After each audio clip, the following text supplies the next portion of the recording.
Brand disclaimer. The views and opinions expressed on this platform by individuals, callers, or invited guests are their own. The information you hear does not reflect the overall views of all parties associated with the brand. We encourage everyone to research all things heard live or via archive for edification purposes. Don't touch that dial. You're now listening to Debate Talk Free Radio.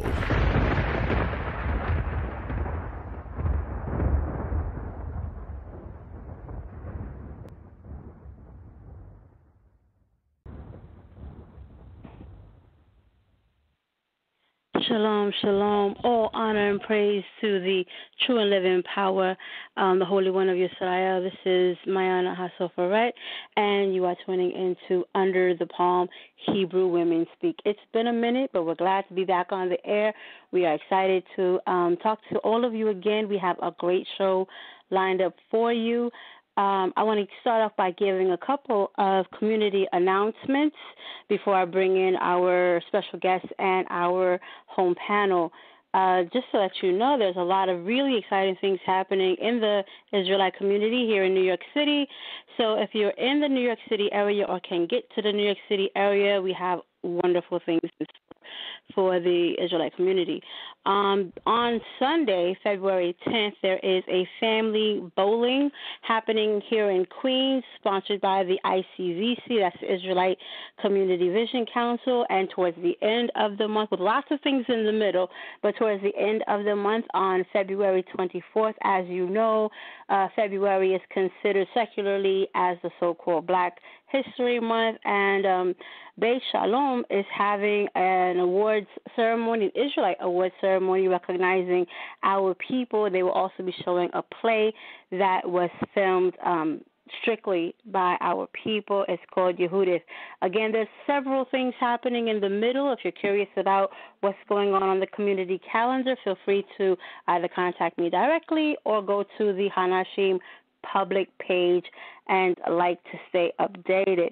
There are a ton of community events going on in New York City for and about Israelites. So stay tuned and stay in the know, and be sure to like our Hanashim page where we will update the calendar regularly. Later this month, we will share the link for the open registration to a series of community workshops. Genesis 2 Ministries and Hanashim will be partnering with the Hebrew Ministry Prophetic Whirlwind. Many of you may be familiar with that. That's headed by our very own Only Love Austin.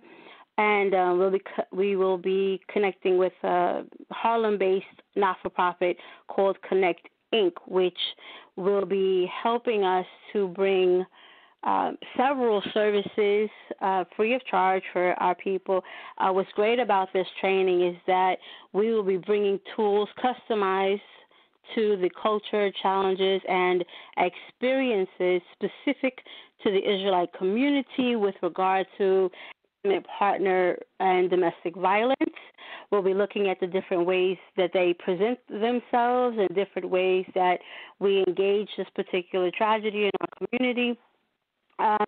There is a $10 suggested donation for each day. There are 3 total days. Each day will be something different. There'll also be an online workshop also for those of you who cannot make to New York City. Our first presentation will be on March 24th. There'll be light refreshments, the whole shebang. Leaders from every camp, congregation, and Knesset are invited. They're totally encouraged to participate and give feedback. This is how we are going to make this something that we can move and push through. So without further ado, I want to go ahead and bring in those members of our panel that have already made it. I know there's a couple of our panelists that have run into issues. May they have traveling mercies. Apparently there's been a water main break, and that's causing some delays. So let's keep them in our hearts and in our prayers that they make it to their home safely, let alone to the panel today. So without further ado, what I will bring in EMUNAH. EMUNAH, welcome to the show, sis. How you been? Hallelujah. All praise be to the Most High, the Holy One of Creation. I'm doing well, Sister Mayana. How are you? Not bad, not bad. You and I had a pretty interesting week. Why don't you tell the people what's good in the Yummy Cottage and over in EMUNAH land? Over in EMUNAH land, man. We're here, the Yummy Cottage, always representing. We had a cooking class. We kicked off a cooking series, so hopefully we'll be looking forward to doing more things of that nature, teaching people how to make certain dishes in their homes. So that was here locally, as well as just continue to perfect some of the things that we're going to be having in the coming months. You know, a lot of people ask us about shipping. We always say that's another ball game, but hopefully we'll be moving more in product development aspect of the adventure. So definitely stay tuned. If you haven't stopped by and you want some yummy ideas, just go to Yummy Cottage on Facebook and, you know, give us a shout out. Any questions, let us know.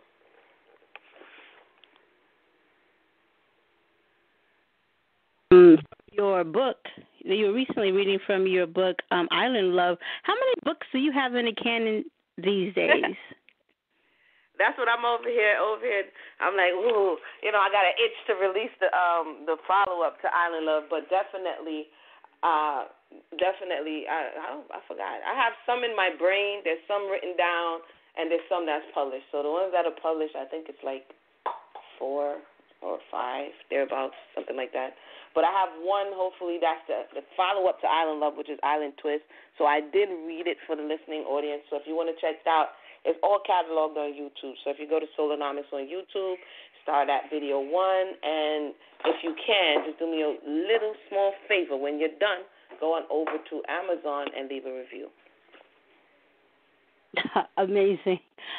So you're practically everywhere. I know that your Facebook is almost at capacity when it comes to people who are following and people who have subscribed or friended you on Facebook. Your YouTube channel is at Solonomics, Liberty Lessons, and you even have things over at our Under the Palm Hebrew Women Speak channel on YouTube, and so many books in the canon. We really, really appreciate all your work in the community and that you are so active and so involved.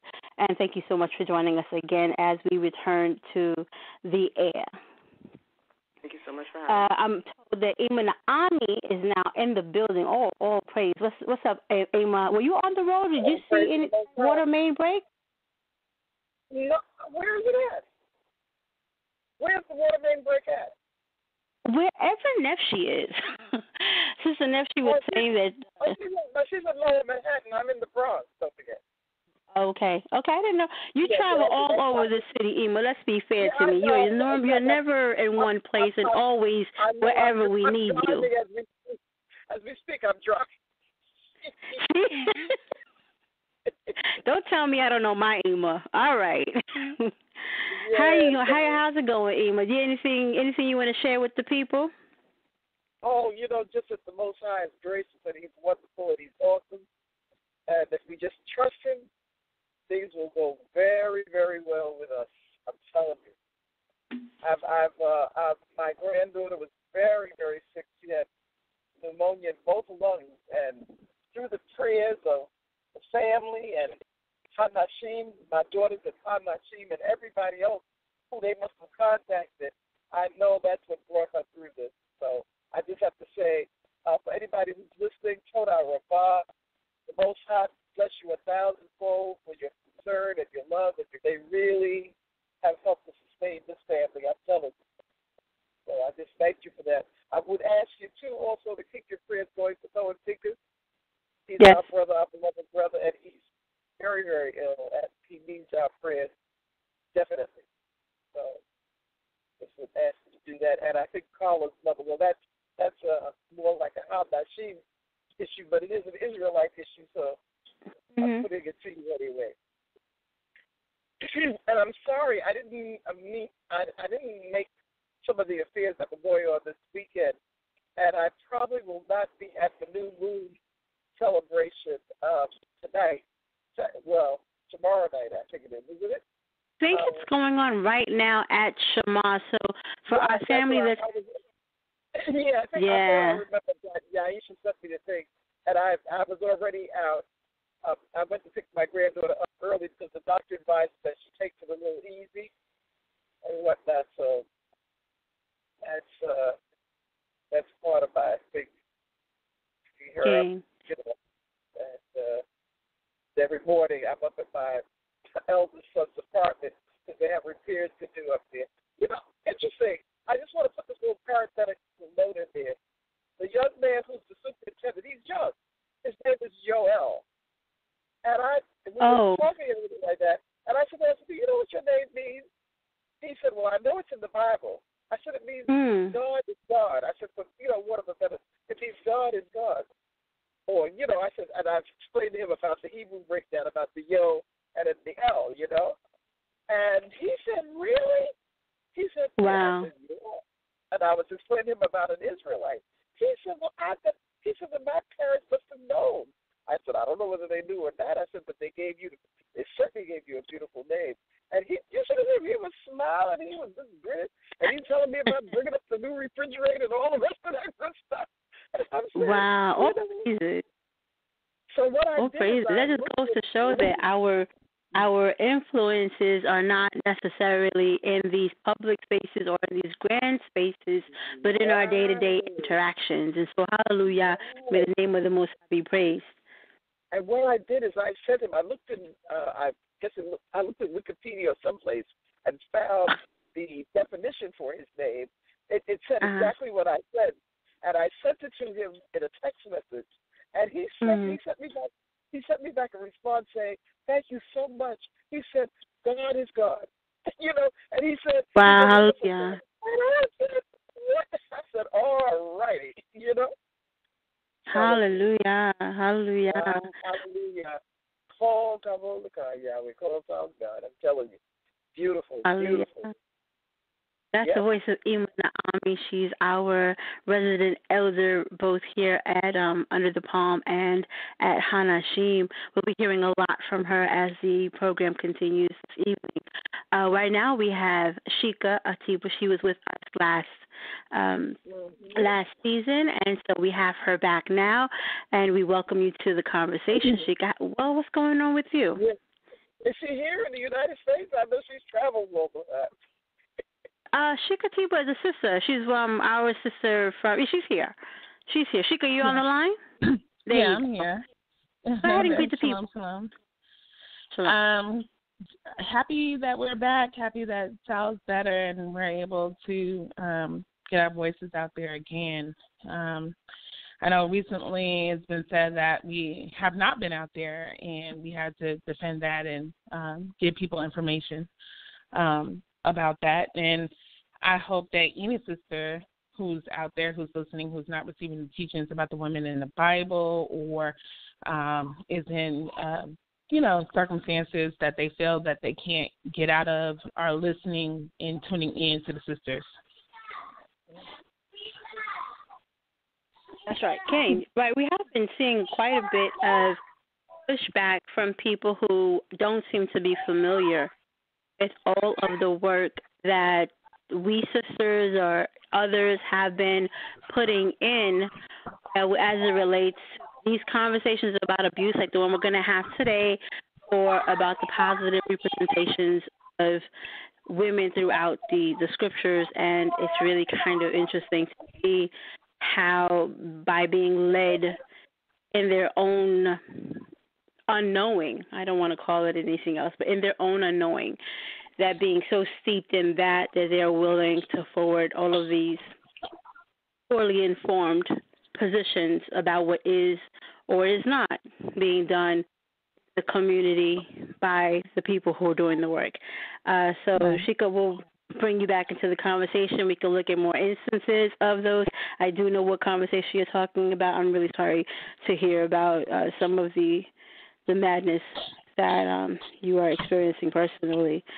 But for those who don't know what's going on, you are tuned into Under the Palm Hebrew Women Speak. My name is Yahisha, and today's topic is unprotected text.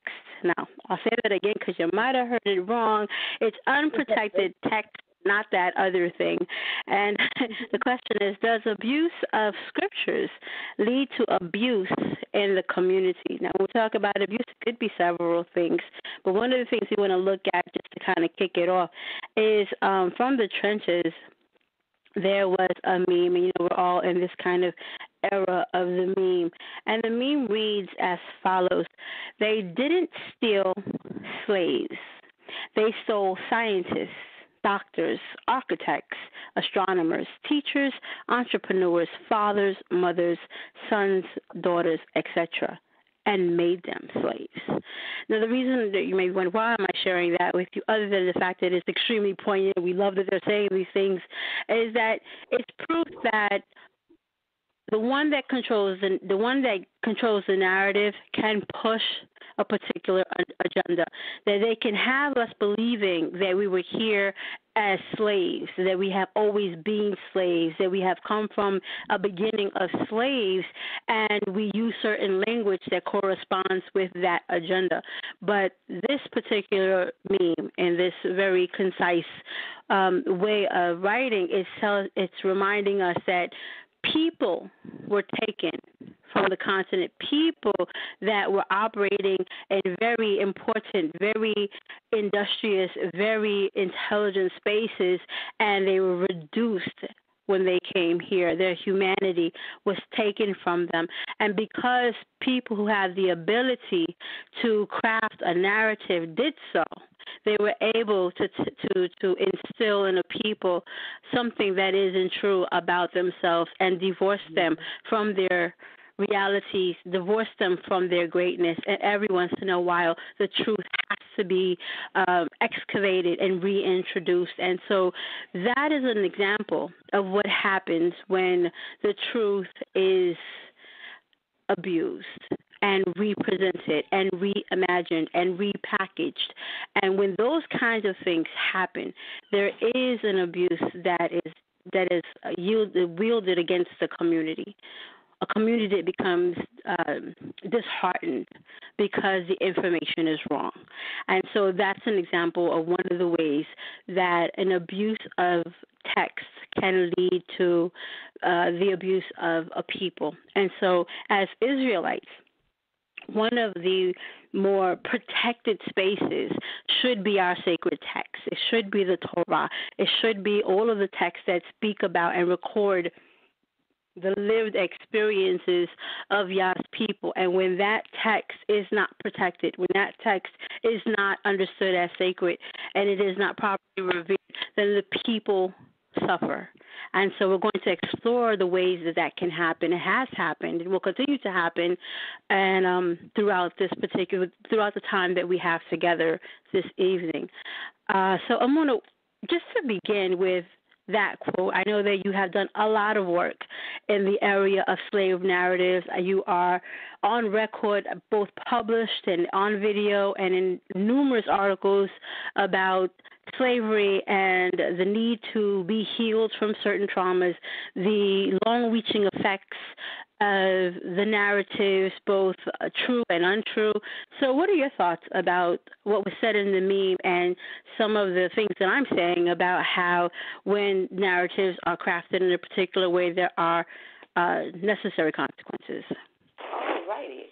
I think what you're saying is true, and usually, I don't usually like, oh yeah, the meme, because there's only so much you can put in the meme. But I would say that meme has truth in it, and it's true that you had chiefmen, you had warriors, you had midwives, you had all of this knowledge and information. And historically, what would happen is if the person or the group of people were looking for a certain caliber of person, they even went to where they would specify from what region they would have or get the person from or the people from, because they were known for something. You understand what I'm saying? And so when you look at slavery and you continue to investigate what was happening, what became the slave master was very aware of. So you would have, like, sometimes you would go for the Igbo if you wanted a certain type of temperament, if you wanted a certain type of information that they were privy to, and then they would take them and then use them towards whatever purposes they would have.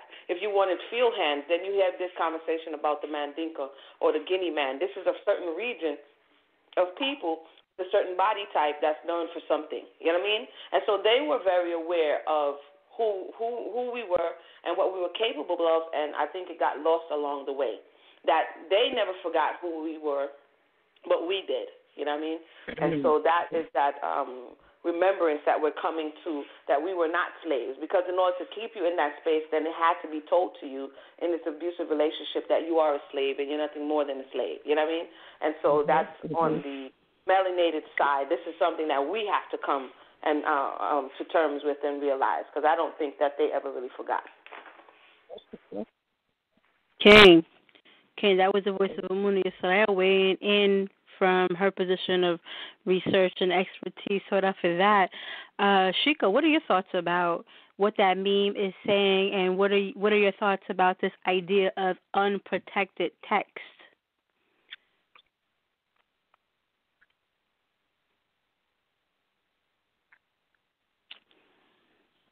Do we still have Sheikah on the air? Yeah, I'm sorry, I was on mute.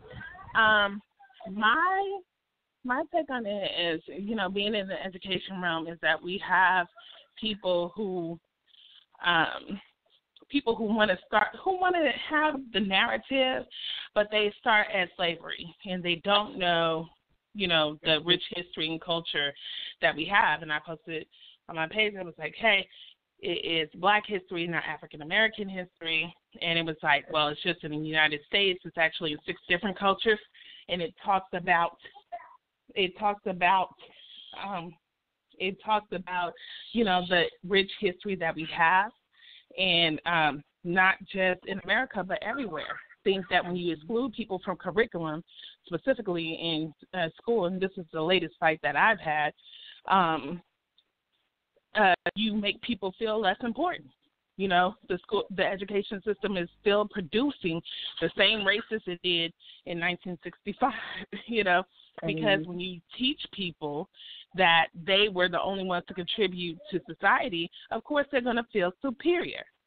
So now we're calling to bring that to some type of equality. And so I submitted a proposal, and it was rejected. But then I'm like, I'm not going to stop, because, when my grandmother died, all I heard in my ear was build that school, and that's what's going to be done before I leave this earth. So the miseducation of the Negro is the biggest thing going, and it starts with they're doing this to children. Okay. When I evaluated the discipline data, because there was a hierarchy of white, then Black, then Hispanic, then Black, I said, what's going on here? And when I evaluated the discipline data, the Black students made up half of the population, although they were only 24% of the district population. So they make up half of the discipline data, which includes removal from instruction by in-school suspension, out-of-school suspension, and DAP, or DAP, which is alternative school placement. And then you wonder why you have this hierarchy. Well, it's reflective of the discipline. So when I looked at the actual number, is 1 in 3 students was being removed from instruction because of discipline. Wow. This is a problem. You have the African American Success Initiative, but everybody who showed up, because I was made the point person at the Black school I used to teach at, for that, and we went, almost everybody in the room is Black. This needs to be a district initiative, because your district is majority minority. But the parents have the power, and I want to say that. The parents have the power. Stanford did a study, and the Stanford study of the of children being enrolled in ethnic courses, they did attendance rose 21%, GPA rose 1.6%. or 1.6 points, and then the amount of credit needed rose by 23, okay? So they proved that children being enrolled in ethnic courses did better because they were empowered. They have this information, but you're not doing nothing about it, because it's by design. Only 8% of the curriculum is addressing us. Only 8%. And then you want these children, to be engaged. while they see black men and women and children killed, and no justice. And you want them to be engaged. Now, it's important to learn about the European. It's important for everybody to learn about each other. But what my proposal addressed was, what if we learned about each other equitably? How would society change? And it would change a big deal, because the data shows that children who learn about other cultures are able to deal with other cultures better, able to solve problems better, and able to make changes in the right way for everybody. But if you don't want that, then you'll start to, reject people who are advocating for those things. And so I'm about to get real serious about that. I actually talked to an educator who we disagree 100% about everything. But she was like, we could have an African-American history course if the teachers say we're willing to do that. But I said, no, it's not just the teachers saying that we will do that, because I already sent an email. It's about parents requesting and demanding it. And so I ran across the LGBTQ that signed in New Jersey. You know why? Because they demanded it. And that's where we need to do. Right. Well, exactly. What we're hearing from our sister here is that we need to be the ones that are proactively protecting these spaces. If there's something that needs to be reiterated and protected so that our children will hear it and get the right information, that the onus is on us. We're going to find that is a method that will apply to these other spaces as we continue the conversation. Ema, I could hear you really resonating with a lot of what Sister Sheikah was saying. So by all means, I would love to hear your thoughts on that meme or this topic and this idea of protected text or unprotected text. What you said was so absolutely true about the type of people that were brought here. When I've read a book called The Slaver's Log Book, and when you look, even though the names of them, or sometimes the names are given, it's Joseph, a craftsman, or Joseph, a carpenter, or John, a dairyman, I wouldn't call it a husbandman, and whatnot like that. Martha, a seamstress, and whatnot. When you see those different, they actually log them in a slaver's logbook according to their skills. They, even as far as music and as far as the arts were concerned, you know what I mean? They log them in according to their skills. So what you said about their skills is absolutely correct. And I know EMUNAH has done a lot of work in this too, and I appreciate that somebody is reminding us, because we have a tendency, it seems to me, as I look at young people today, they have a tendency to think that civil rights and slavery and everything is all in the distant past. And they don't realize just how close that history is to us. And we've forgotten a lot of it. So therefore we think that it's just one of these, it's a diverse world where, everybody is everybody. It's not like that.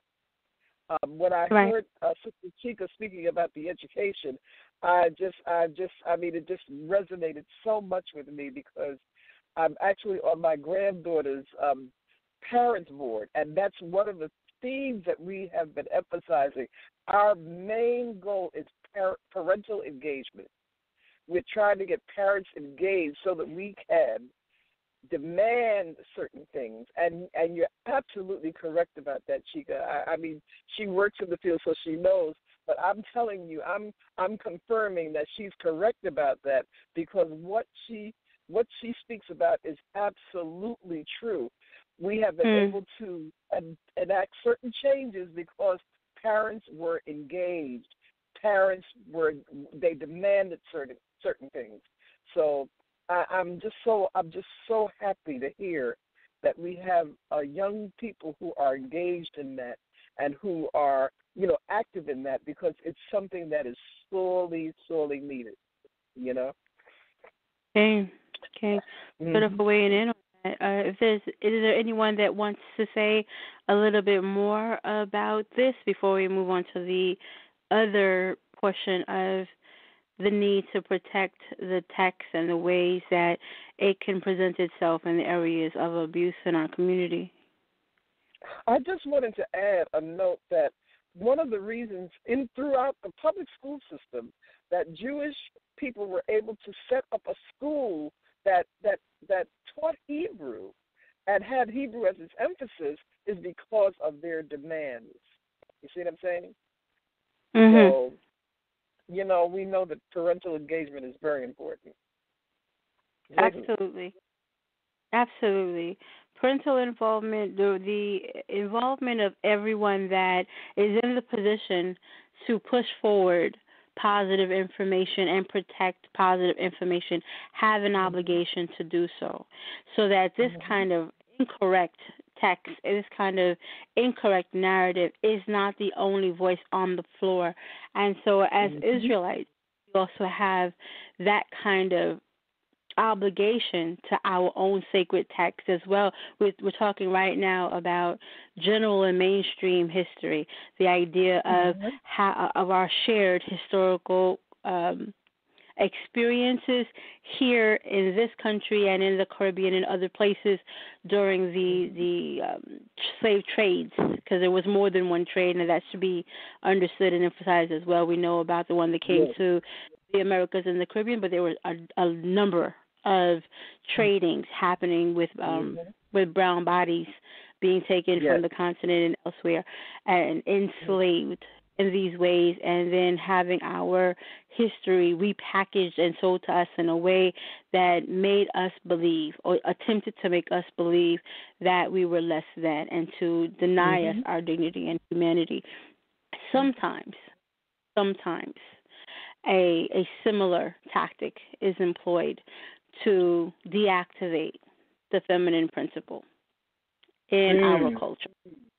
And irrespective of the fact that our sacred text does not say a number of the things that we are introduced to, women who don't know that that's not correct become subjected to behaviors and take on behaviors that they should not, because the text is in the hands of people who are not revering the truth, that are manipulating the text. This is what I'm talking about. It's another way that the text is unprotected. And so the question becomes, does unprotected text in our community lead to abuse in our community?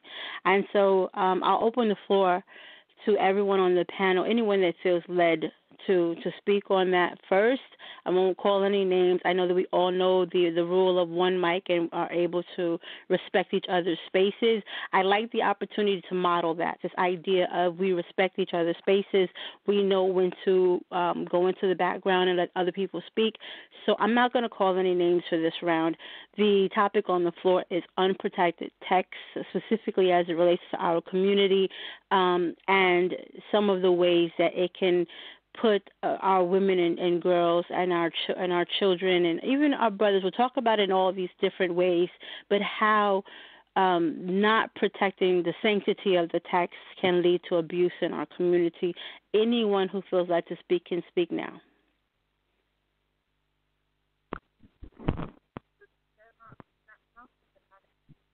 Sis, you sound a little low to me. Yeah, sounds far away. You good now? Okay. I have been on threads where women have contended with men, and you can tell, like, they really just don't know what to say. Here comes Sheikah. Hey, this is what the text says. And so the education level of our women does need to step up. Now, I feel that our women do have more of an education level than, I would say, the Christian community, because I was a part of both. And but at the same time, when you get stuck in a post about your space and who you are, you have to wonder why that is. What time are you taking to evaluate the stories of the women of the Bible? And I was told, it's never taught. Well, if it's not taught in your space, then how are you seeking that out? Because it's taught with several women in the community that I know speak about the women in the Bible, what this really means. I even had a brother come to me and say, oh, Genesis tells you that women are nothing. And I'm like, what? Have you read this story? And I can't even say it's just in the Hebrew community that is told in its accuracy. I've heard it told in its accuracy even on the Christian realm. So it's like, what are you talking about? And so we have to get away from those narratives. And when you hear those narratives, you have to understand, who has Yah made you? How important do you feel? And if you don't feel important enough, you need to search that out. You need to go in the text and find out about yourself. You need to do the research. And if you need help, latch on to one of these women who are talking about women. Latch on to one of these women who are giving the lessons about women and ask some serious questions, and contend. And I feel like we don't have that. To say that our community is absent of that means that you're not really searching that out to me, because I know that I search it out because I'm a woman and I'm looking to find my identity in the Most High, but yet I need to know what he's saying to me. So I'm going to look in the scriptures. I'm going to ask some sisters. I'm even going to ask people in congregations that I deal with, what about this? And we'll talk about it, and then I'll understand my place, my role, and how that needs to unfold. And I've actually been dealing with it a lot lately. This is how I need to correct myself. This is how I need to be, and move on. But your value is as good as anybody's, and that's what needs to be told. And I feel like sometimes we have men using the text, confusing position with value, which is not supposed to be the case. Also confusing who was created first with value. That is nonsensical unless you understand the text. So just search it out for yourself. Get some friends, and then most importantly, develop your relationship with the Most High, so he'll start to reveal things to you and bring people along your way. So that's my 2 cents. Excellent. That's excellent advice for those sisters who may feel a little bit discouraged about seeking out the text on their own, those that may feel as if they're not allowed to engage the text alone or on their own and believe that they have to be guided, I guess, or introduced or allowed or given permission by anyone else in order to have a relationship or a communication or be in communication with their own Father, and to have that personal and direct space with the Creator of the universe. A lot of what you were saying about misinterpreting Genesis, especially Genesis 2, as many of you would know, is a particular passion of mine. My entire ministry is named after that particular portion. Genesis 2 Ministries, for those of you that do not know, specializes specifically on discussing accurate biblical feminine identities. And so that was great. I'm glad that you brought that out. Ima or EMUNAH, is there anything that you would like to add to this conversation? Ima? Ima, are you there? Can I be heard? Yeah, loud and clear. My line is open, clear. Too. The line is open. EMUNAH, are you there? Yes, I'm sorry. I had muted myself. Oh, you had me. I love the fact that you bring this out. So many of our women have gotten their teachings through others, and they have really been misled. They've been told, even though the text may read differently, they've been told that they're supposed to assume a certain role, which is not according to Torah. So I'm always glad when I hear these narratives and I hear these programs that bring out the true identity of the women and the true role of the women. Too many times, like I said, it's happened for too many years and too many times that women have been told what their role was. And even when they read it and protested about or brought up the fact that the text didn't read that way, they were told that they still had to accept it the way they were taught. I'm so glad to see now that women are beginning to stand up and beginning to bring out the natural intelligence that they always had and always knew about, and are beginning to not accept this as bare truth, but that they're examining it, that they're questioning it, and they're bringing it up again. So I'm very glad, like I said, to hear about this, because for too long we've been told that we had to accept the text. We've had to accept what was told to us and what the text meant when we knew that it didn't mean that. So, like I said, I'm very, very glad to hear that women are beginning to find their voice and are beginning to speak out, not in defiance of our brothers and not in contention with our brothers, but simply because we're all trying to arrive at the truth. And the truth, like they say the truth will make you free. Well, it will, You have to accept what is the truth rather than something that's given to you. I might say that I've seen a lot of sisters who were brought into this way of life and brought into understanding because they were brought in under someone else's tutelage. When they come to find out the truth of what the scripture really says and that they've been misled, then they no longer want to be bothered with Israel. You know what I'm saying? I've seen this happen. I've seen this happen many times, and like I said, I'm so glad now that there's a new paradigm out here. That women are beginning to speak. They're beginning to voice their concerns. They're beginning to assert themselves, not in a disrespectful way to our brothers, because we love our brothers, but in a way that lets you know that this nation is not just made of men. It's made of women. It's made of children. It's made of young. It's made of old. And we all need to work collectively if we're going to, make some headway. So with that, I turn it over. Please, EMUNAH, come in and give us your thoughts. Hey, y'all done said it. I'm just over here listening like, ooh, wee. But no, I mean, come again with the question, because I think Iman and Sister Sheikah done covered it, Sister Maya. Was there another aspect of the question that you wanted to explore? Well, I guess we can go ahead and dig a little deeper. So far, we do sound like we're all in agreement that because the text hasn't been protected so far and that people have taken license and liberty with what they want to make of it, can we talk a little bit about some of those consequences? So what consequences would you say you have come into contact with through all of your dealings with the people, both men and women in the community?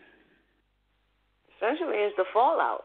That's what we're dealing with now, which is these spiritually transmitted diseases that come about through ego, through self-will, through self-promotion to spaces that people don't necessarily belong in. And so you have a number of people, like Iman just stated, who have turned away because they weren't grounded and rooted, and they weren't connected to source. They were connected to personalities and people. They've walked out of the truth, or their search for the truth. Do we really arrive? This is a continual searching to understand. There's so much to unearth and change and elevate from, but people have become stumbling blocks for others, and they have put led the blind right off the course. And that is dangerous, and that is something that the behavior of people also, I notice, the behavior or misbehavior of people who claim to be authorities or in spaces that are supposed to lead people. That's another thing. It's not only just the doctrines that they're teaching, it's the way in which they elevate themselves in the eyesight of the people, and then when they begin to misbehave, people lose faith in the Creator. And so I don't think we really realize how much we take on to ourselves when we put ourselves in certain positions when we are not ready to be there. And so this is some of the stuff that's disheartening. This is some of the stuff that we've witnessed.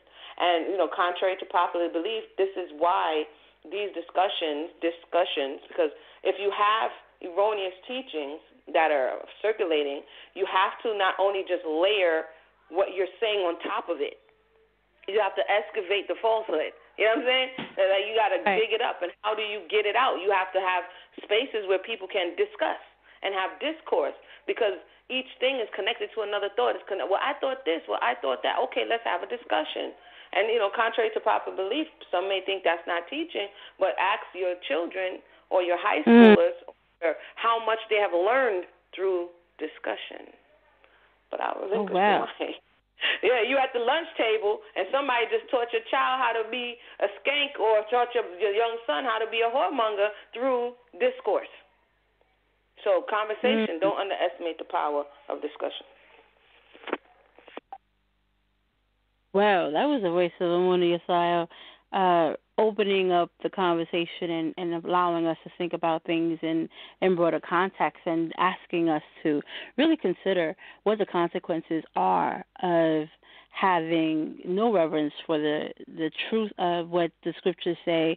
And some of the consequences, we have women who are leaving the entire faith tradition, their place in the culture, simply because they become disillusioned by their teachers. And so teachers have an immense responsibility to model some of the behavior that they are expecting from others, because there are these overreaching and detrimental consequences when they do not. So let's talk a little bit about right now. Our climate has a lot of allegations of physical abuse in our domestic abuse, intimate partner abuse. So we're going to be dealing with that in March. As I said before, we're going to have training, full-day trainings here in New York City, and I know that a lot of people who know about it are already putting it on their calendars to make that trip. It'll be located in the Bronx for certain. The March training will be in the Bronx here in New York City. And I believe the other 3 dates will also be in Bronx, because that's where the people have agreed to allow us to keep it. So let's talk a little bit about this intimate partner and domestic violence. I know it's uncomfortable. I know we don't like to talk about it. I know that it's really difficult to look at the fact that we have women and girls being abused in our community. And by our community, obviously, I'm talking about the melanated community in general, but our Israelite community very specifically. We've had a lot. We can see even from the visceral, very emotional, very intimate reaction that people have had with the R. Kelly situation, and then again with the women who are coming out from our own camps, congregations, and Knesset to say that this is happening to me. #MeToo has our community has not been shielded from that particular movement. So let's not shy away from these conversations. I know, EMUNAH, you've been all over social media, kind of tapping into that R. Kelly conversation. If you want to share a little bit about that on the air, that's great. But also see if you could tie some of that in with what's happening specifically to our community, and then we will definitely spread out everyone else's opportunity to weigh in. That's enough. I've been taking a look at the R. Kelly situation for the benefit of learning and trying to understand certain pathologies from a real practical point of view. And so I would say that it is related to what's happening in the community, because there are telltale signs. In both situations, there are things and people that have been overlooked for what some will see is of greater good. So in the situation concerning R. Kelly, certain behaviors were given a pass because the person has talent, because so many people depend on them. You see what I'm saying? On the other side, in our space, some people are given a pass because they are the moray, because they're a man, because they're so versed in chopping up the script. You know what I mean? And so in both spaces, you have a viewpoint of the feminine principle. It depends on what school of thought you come from, that she's disposable, or she's there only to serve you. And in so doing, whatever you choose to do with her is your prerogative. What happens in your house stays in your house. So there are a lot of parallels that are happening on both sides, and it has some value if we are willing to see what is the root cause of it. And unfortunately, on our side, it is even more complex because we're willing to model the same behaviors and justify it with the scriptures. You see what I'm saying? On one side, someone could say, well, that's the world. But then you're having certain similar behaviors and justifying it with the text, which is now bringing the Creator into the situation and saying, see, I'm able to do these things because it says so right here. And that is a huge problem. That's a huge problem. So that's my thoughts. If you would like to know some of the conclusions I've reached on the R. Kelly situation, feel free once again to go to Soul Anonymous. I'm not done, but I am looking at, like I said, certain spaces where he has left and others have shared about your childhood, about the things that were allowed and abuse that happened in those spaces that many people are not talking about. We're the same people. And so before you woke up, for the majority of us, you grew up in a space. You grew up in a household. You grew up in a community. And if in that community there was abuse and exploitation, then it still exists. You see what I'm saying? And people take different paths in their life, but if they never deal with it and they never address it, then it's still there. And so I think we have some of that in the community where people have been abused or have been the abuser, and because you kind of just layer the text over it, now they're not comfortable enough to come out and say, listen, this is what I'm healing from. This is what I need you to pray for me about. You know what I mean? And so now they become deacon and sirs and all of these things, and now we forget that they come with baggage. And so hopefully that was helpful to the conversation, and I'll relinquish the mic. Always very interesting, always very insightful to hear from EMUNAH. That was the voice of EMUNAH yesterday. We also have EMUNAH here with us this evening, and Sheikah Atiba, who will be weighing in on the subject. Again, if you don't know what that subject is, we are talking about unprotected texts. And does the abuse of Scripture lead to abuse in the community? If you want to call in, that number is 319-527-6239. You will have to press 1 so that Sal can find you and bring you into the conversation. Here on Debate Talk for You, we always encourage our listeners to call in and weigh in and let their voices be heard. Ima and Sheikah, so much has been said so far. What are your thoughts about unprotected text, how the consequences of unprotected text and these conversations around sexual abuse, intimate partner, and domestic violence in our community? Mm-hmm. Well, this is EMUNAH. Again, all praise to the Most High. What happens is that I've marveled sometimes at some of the men that have been pronounced great men in our community when I know their history. And I'm saying they must think that there's not a lot of people around who remember what they were, you know? And I'm saying now, I understand that everybody has a chance to redeem themselves and whatnot, but some of them did not stop that behavior, and yet still they were deemed great men or great, like you say, Moray or, you know, Prince or Tsar or whatever title they assumed. And I'm saying to myself, did people really forget that not only were they guilty of reprehensible behavior, but some of that behavior continued right up until the end or right up until, you know, to today.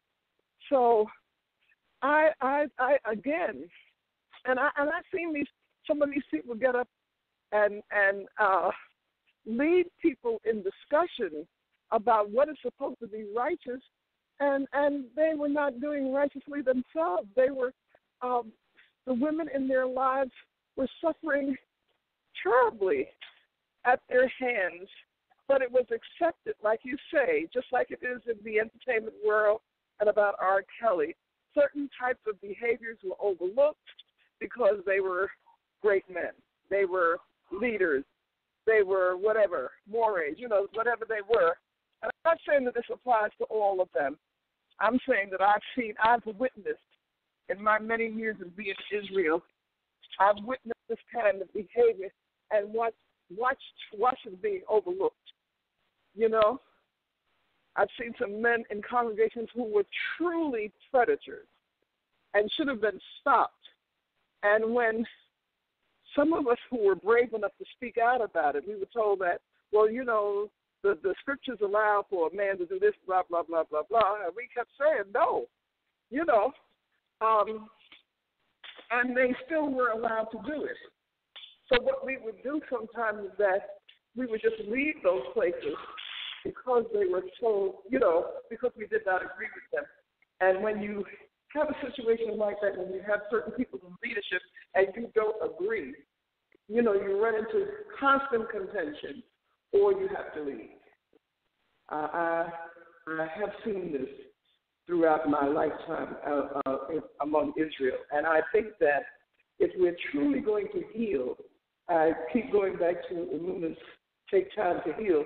If we're truly going to heal, we're going to have to acknowledge that we have these kinds of people among us and we're going to have to do something about it. There has to be some way that we exact consequences for people who do this kind of behavior, you know? So I'm looking forward to seeing that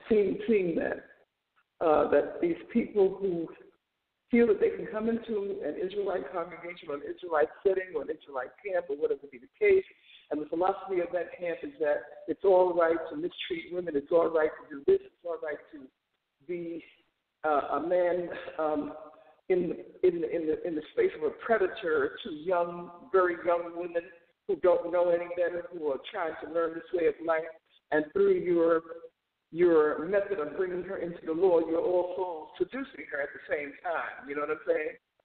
So I'm waiting to see an improvement in that area, definitely. Jacob. Just Emma, that what you're talking about is, and before I bring Shika in, I think that we don't want to move from that point. A lot of us have been identifying the problem. We have been lamenting the problem. We are all, you know, have taken our positions against the problem, and we have all of these women in the community, in the audience, and on these pages saying, okay, so where do we go? We've been, you know, we've been told to cry out. We've been told to complain. We've been told to bring it to knowledgeable women. We've done that. And now how do we bring these men to justice? I for one, don't have all the answers in that area. I know that you don't either, but I would love for us to kind of parse through some solutions. We, as a community, have to move into being solution-minded. We know that these men, some of these men, are acting viciously and violently against these women, but these women are saying it's not safe to out them. And so, and that's another part of it. A lot of conversation is, well, why do they stay? And then no one is really thinking about, well, where are we asking them to go? And do we have safety for them? And what can we do to start creating that kind of level? I would say create a level of accountability. That would be one of my answers, is that these men have to, and women, because unfortunately, women are totally co-signing to a lot of this bad behavior, a lot of this really vicious bad behavior. A lot of women, either for fear or lack of knowledge, they are saying and repeating a lot of this erroneous doctrine and then causing fear and manipulation in all of these women who intuitively or intellectually or through research know better. So in the next round, I'll bring you back in and we can talk about some of the solutions that I think that I just want to say that you're right. I don't have a solution, but some of the women who have brought these matters to be adjudicated, the adjudicators themselves have been guilty of this kind of behavior. So they don't really get any relief, you know? Right. Right. We definitely have to make moves to correct that. We have to make this a safe space, a space of justice where Torah is implemented and revered, and that more so than the men who are claiming to teach it, or other parts of the Bible or other sacred texts, whatever. Because we'll talk about that again in the second round. But Emma, you and I have, through our work with the interfaith spaces that you and I have been engaging, we have heard that this is not unique to our Hebrew culture. That all of these other traditions, that even though their texts say one thing, the men who are interpreting and reiterating that text have managed to do it in such a way that they are projecting onto these women their particular fears or their particular agendas and not accurately representing the text at all. So you and I'll be able to share those experiences in the next round of the conversation after we hear from Sheikah and see if there's anybody in the listening audience. I hear that there's a lot of people tuning in and maybe a little bit afraid of pressing 1 right now, but, don't worry. This is a safe this is a safe space. We really want to hear from you. We know we're not asking you to divulge anything. You don't have to confess anything online, but by all means, call in, weigh in if you feel like we're misrepresenting. Hold on, I'm sorry for the background noise. Let me mute my phone. Just a minute. Okay. Sorry about that. If we're misrepresenting or you feel like we're not fully representing all of the other ways that men are engaged in the text, or we're putting too much on just you, like I said, women are also responsible for misrepresenting the text or co-signing to the wrong things. We do have someone that pressed 1. Sheikah, is it okay with you if we take that caller, or would you like to speak before we do so?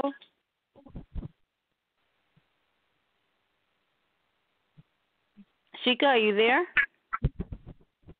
Yeah, I'm here. Can you hear me? Hello? I can hear you now. Is it okay if we take our caller, or do you want to weigh in before we do so? Let me just say one thing, okay? Okay. On the misrepresentation of the text, because this was a conversation that was had.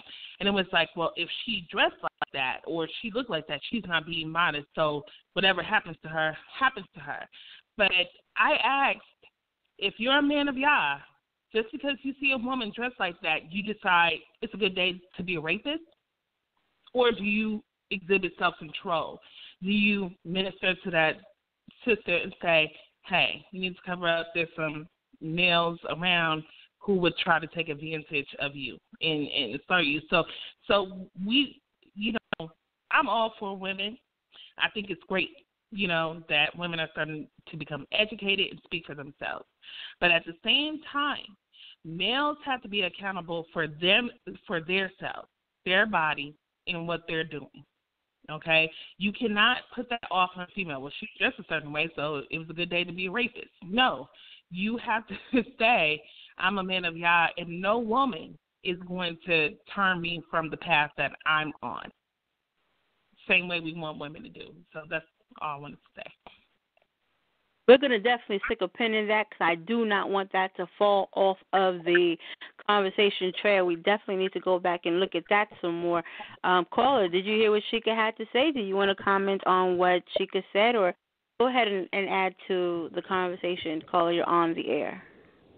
Shalom, y'all. How y'all doing, Queens? How y'all doing? Is that Mario? You know, I always tune into this, to y'all session. Y'all know it. Shalom. Welcome to the conversation, Brother Mario. How's everything on the road out there? Good. Heading back to the east side. So everything's going good. All right, Traveling Mercies. What do you want to say about today's topic? Well, of course, like this topic alone, like unprotected text, can have many different stems. But I think we kind of sticking into the women's side, which is good. Like I definitely pay attention a lot to it. I get questioned a lot. Why do I hang around so many women so much? And the reason why I do that is to understand y'all. It seems like nobody tries to understand what y'all go through as far as in being in this walk or being in this culture or whatsoever. And as well as I see a lot, just in the midst of, trying to understand women and all kinds of stuff like that. I see a lot of the abuse that happens into it. I believe I tagged you and Sister EMUNAH into a post today or into a video today where it was dealing with this exact same thing. Like a 15-year-old girl came up to her mother and was saying her mother's boyfriend was molesting her. And the mother just pushed it aside, put the blame on her. Why are you walking around like this around the house? And it's it kind of got me because I'm just like, like us men, we do need to be held very accountable, like to how we go about treating our queens and stuff. Like there's always a saying like that goes around that women are the backbone. Okay, and the reason why like a certain abuse of the text can affect the community because y'all are so important in the community. And I also hear a saying also go around: if you want to know how a people is doing or a nation is doing, look at their women. Look at the state of their women. Okay, and you can see in many different blogs of different cultures and stuff like that how the women are being treated or something like that. It does have somewhat of an effect on the community. If they're being abused, their community is going to be abused. And I'm saying that to say because I see that you brought up and like how certain texts can be manipulated a certain way, and I'm just going to go ahead and call the elephant out in the room. Polygyny is a big topic. Yes, I'm pro-polygynous, but I do believe if you're going to go about that, don't force it. It needs to be something that's on equal line. If your women don't want to push that or don't want to deal with that, leave it alone. It's not that important.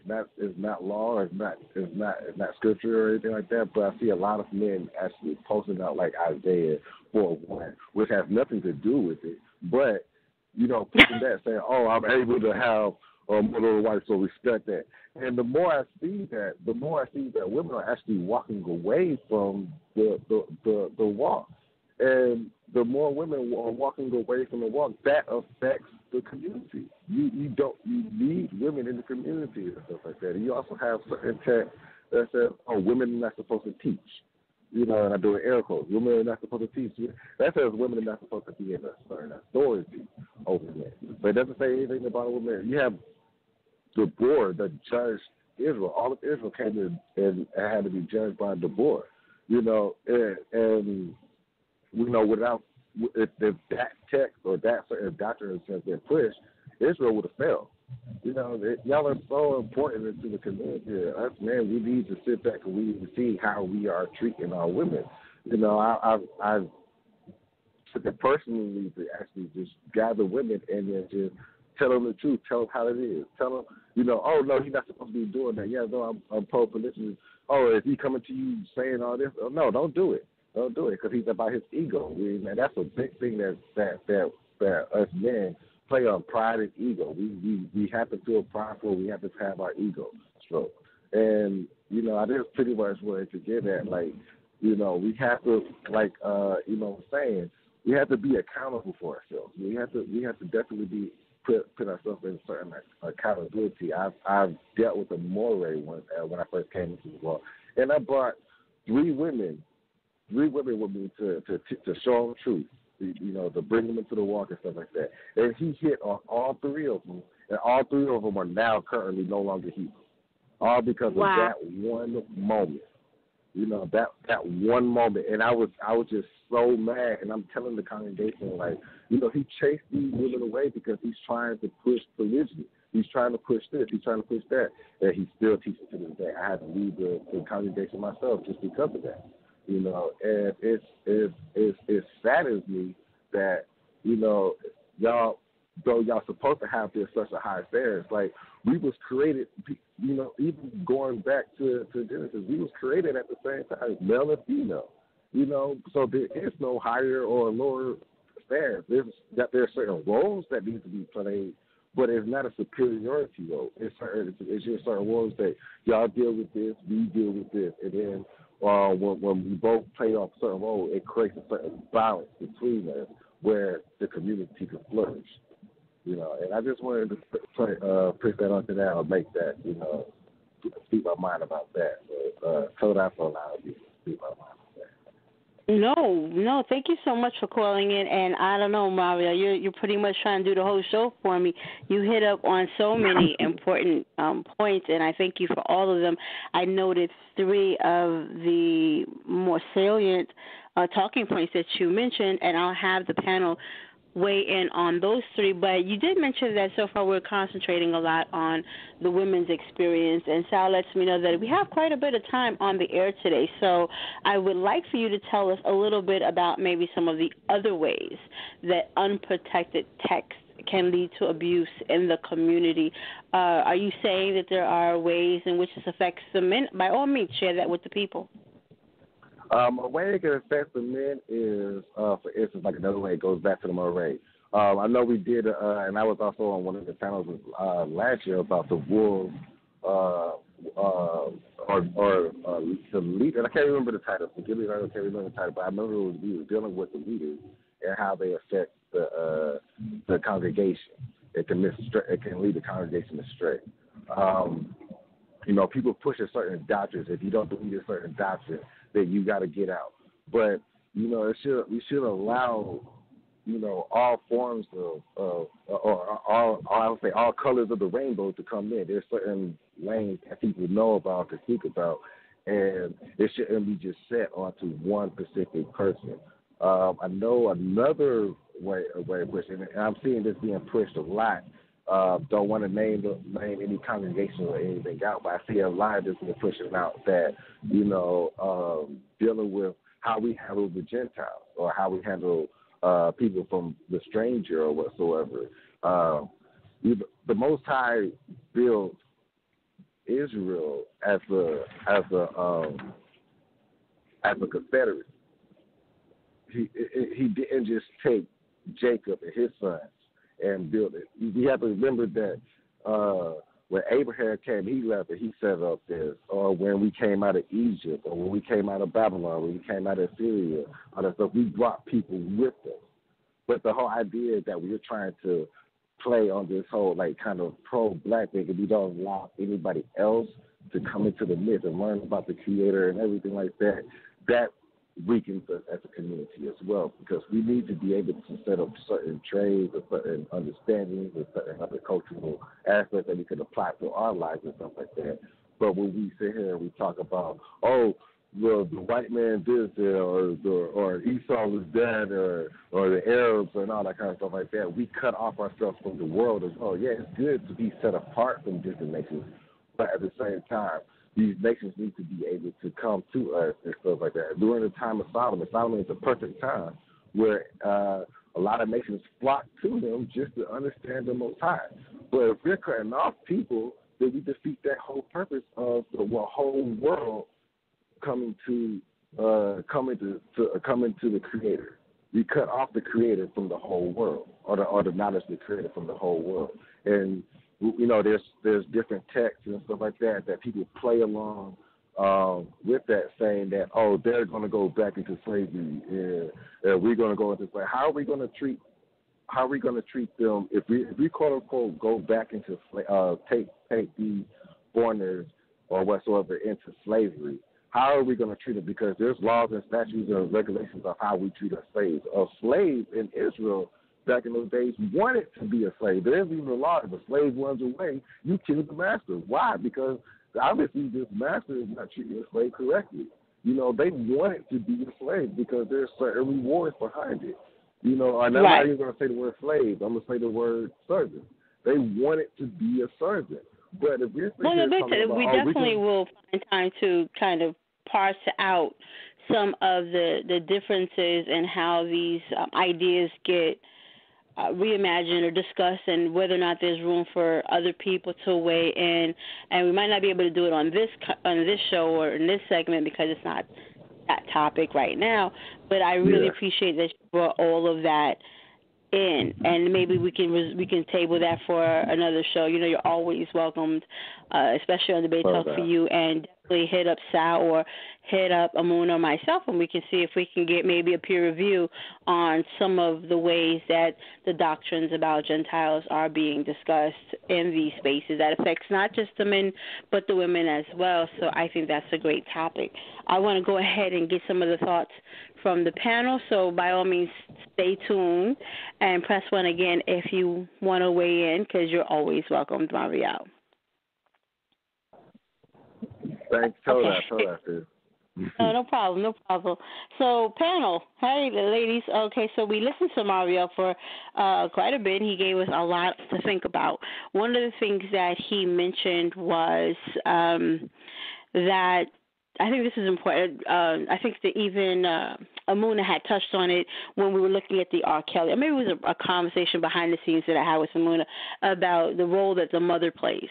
That sometimes that the mother becomes embroiled or becomes interested in her own spaces that are that there's a deficit in, and so rather than caring for the child, she's pursuing certain things that she needs. And so we heard a little bit about that when Mario discussed the mother who didn't protect the child and instead was talking about what stays in the house and whether or not she was behaving appropriately as a child instead of whether or not the adult male in that conversation was doing what he was supposed to do, which is something we heard Sister Sheikah touch on as well. And then this idea of pushing the idea of polygyny, even though it's not a law, or even though there's not a prescription, and forcing that on sisters in the truth, and also the idea that mores and the like that are in positions of power can affect that kind of consequence with the people.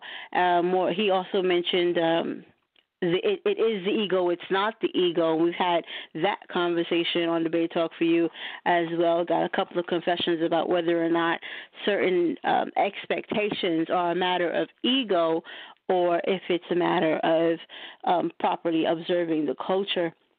And then finally, the idea of men undermining other men in these spaces of doctrine, men saying that you don't get to question, you don't get to participate in this conversation. I'm the more, and the membership doesn't have any kind of interaction. Their own study, their own research, their own questions are swept under the rug if it in any way might make the leader cause question or raise any questions about the legitimacy of the leader. So we have a lot to think about, a lot to reflect on. So the floor is open, ladies. Anyone that wants to address any of those 5 points, the floor is yours.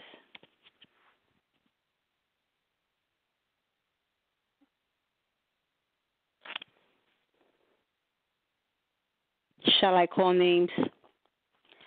All right. Ema, are you available? I know that you had to go on mute.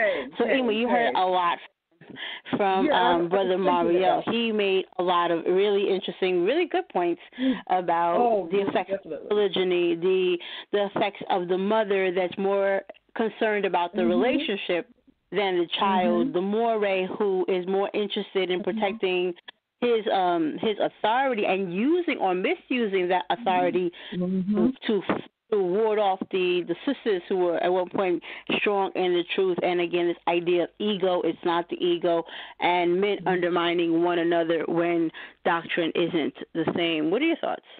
Oh, I definitely agree with him. He's pointed out some things that I'm just so glad to hear it coming from a male perspective, so that it's they have a tendency to try to make you think that you're out of your mind when you bring these things from the feminine space.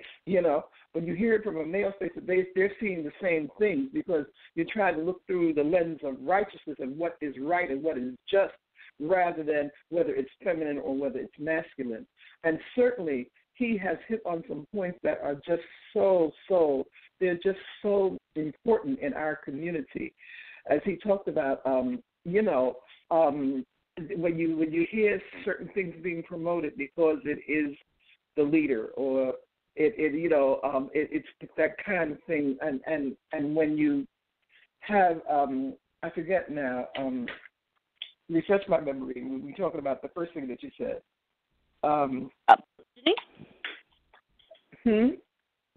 He spoke about polygyny. He spoke about the women who are more concerned about protecting their relationships and their children. Good. Right, that's one that I'm talking about. As a mother, especially when we find so many women who are raising their sons as well as their daughters single-handedly or without a male presence in the home. You see what happens that even when a male is there, the onus falls on the woman. Well, she didn't raise her children right, or something, she shoulders the blame, I should say, for a lot of it. A lot of women have taken to making their sons almost surrogate husbands, in that, no sexual act takes place, but they look at them as the man of the house, and sometimes that's not a role for a young man to take on at an early age. He's not just a little man. He's a boy until he becomes a man. And a lot of women don't recognize that. They've also, like you say, and I have to agree with him, they've been pursuing their own particular lives and have not, because sometimes they didn't even know how to nurture their sons in the way that sons are supposed to be nurtured. And that has been a problem. It has really been a problem. I noticed that. I know I was almost guilty of that myself until the Most High was gracious enough to let me catch myself doing it very, very early, and I stopped it. And I was able to stop it before it got too advanced or before it went any further. It's very easy to slip into that role. We forget because of our particular conditions, or our conditions are such that our men were not able to protect us. It isn't that sometimes they didn't want to protect us, but because of our conditions, our oppression, they could not protect us. And so here we are in this space of trying to fend for ourselves without the male protection that would have guarded us from those kinds of situations that we were subjected to. And so what happens is, because our men feel angry about not being able to protect us, sometimes they take it out on us, and that accounts a lot of times for the abuse that we suffer at our men's hands because of this feeling of helplessness and this feeling of not being able to protect us. It now becomes our fault, and then we become the victim. This has happened. I've seen this happen many times as well. So he hit on so many salient points that I just was listening to him, and I was just enjoying hearing what he was saying. Not enjoying the conditions, but certainly enjoying hearing him, that he was brave enough to speak about them and bring them out and be truthful about them. So I applaud Brother Muriel for that. I do. And I'm just, again, like you say, now we have to work on how do we resolve these matters. We know that they're present. We know that they go on. We know that sometimes they're swept under the rug. That is not going to heal us. We're going to have to bring these things to the forefront, wash them out, clean them out, and try to redirect our behavior in these areas. So that's what I have to say about that. Please let someone else speak. I have a tendency to be verbose. No, Kane, no, thank you so much for weighing in. For those of you who are just tuning in, that was the voice of EMUNAH responding to our caller, Brother Mariel. If you would like to be a caller on tonight's segment, please call 319-527-6239. We are already at the 9:32 mark on our show. Today's show is about unprotected text. Does abuse scripture lead to abuse in the community? So Mariel gave us 5 really, as Emma said, salient points to think on. If you tune in, you'll hear more. Right now, let's check in with EMUNAH. So one of our longtime listeners, Mariel, weighed in and gave us a lot to think about. You want to talk a little bit about the women who may be more invested in the relationship than in protecting the child, and what kind of pathology or psychology or other areas are being exploited when we see that kind of mentality present itself. Mm-hmm. Definitely. I'm aware of the video. I shared a video, as Mariel said. When I saw it, I was like, I hear of it often. I guess it's, actually seeing it acted out, played out, and just hearing many people saying, that's what happened to them. They came to their parents or they came to their mother, and she was willing to protect the love interest more than she was the child, and it really just, it boils down to the individual. It boils down to the person. It boils down to their shortcomings and their deficits that they have in their own spaces. In that particular video, she was looking at the fear of being alone or not having her bills paid, So this kind of base need of a place to live, a roof over your head, superseded the exploitation or the abuse of her daughter. You know what I mean? And she looked in that space to blame or put the responsibility. But what did you do? And like Sheikah was speaking about, how were you dressed? And so we have to, be honest about how we look at children. Everyone doesn't look at children the same way. Some people look at children as a consequence for, engaging. Some people don't plan their children. Some people look at their children as a burden.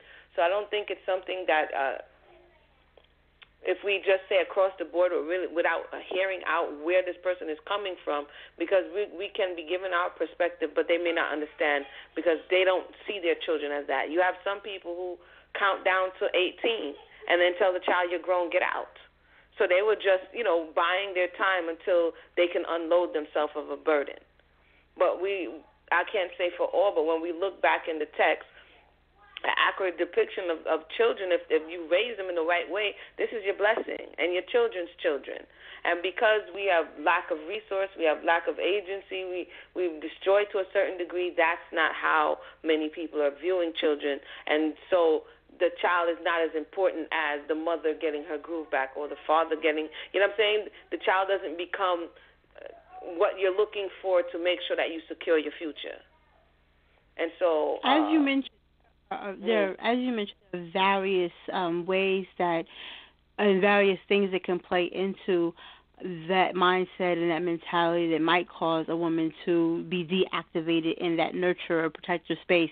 But as it relates to, let's say, just to play advocate, whatever kind of advocate, just to further the conversation and look kind of at this unprotected text and the idea and the space that we're looking at how there could be negative consequences for the woman if certain doctrines are forwarded.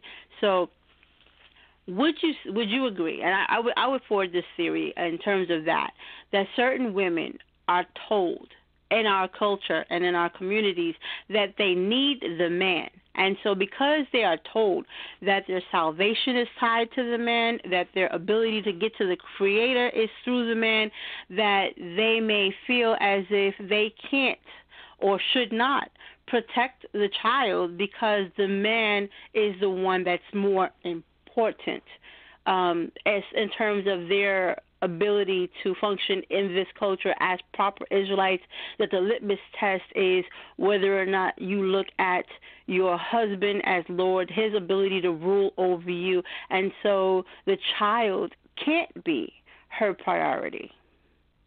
And this happens. That definitely happens.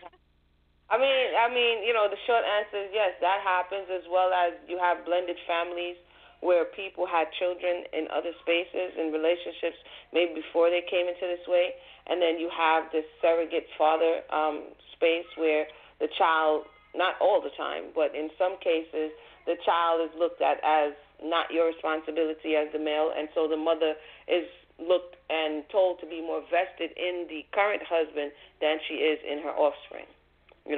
So that happens as well. These are things that often doesn't get spoken about, but definitely it's how the man views the woman in his life and how he views the children and the importance of the children. That's really going to, and I can't even say it's across the board. It wouldn't be fair to say it's across the board. Yeah, I mean, we kind of have to look at the different doctrines or the different schools of thought that would produce this type of action, if you can understand what I'm saying, because everybody doesn't subscribe to that. Okay.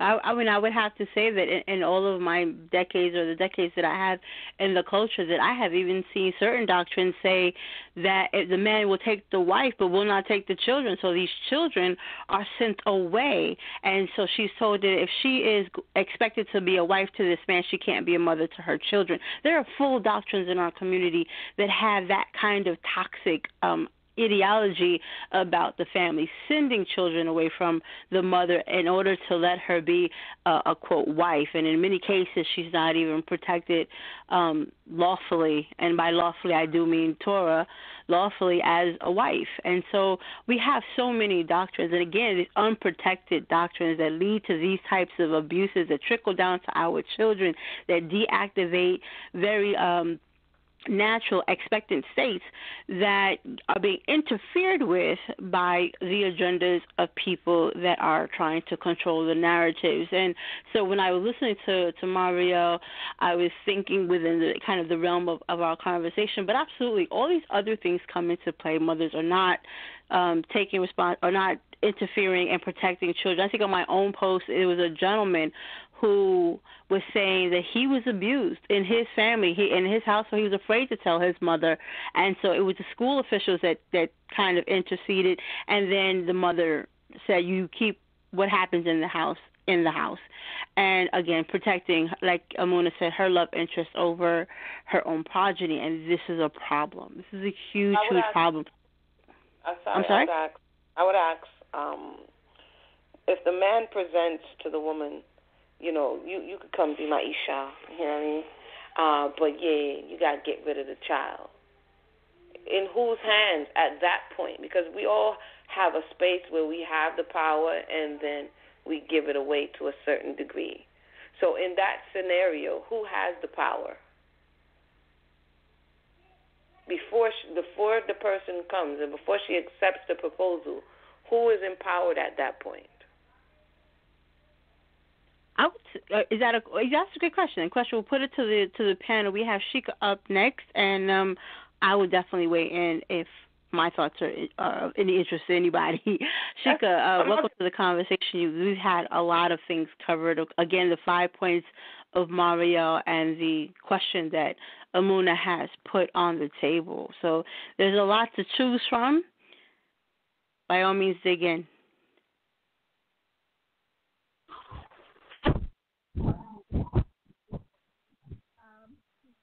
Sheikah, if you're still muted, we can't hear you. Please unmute yourself.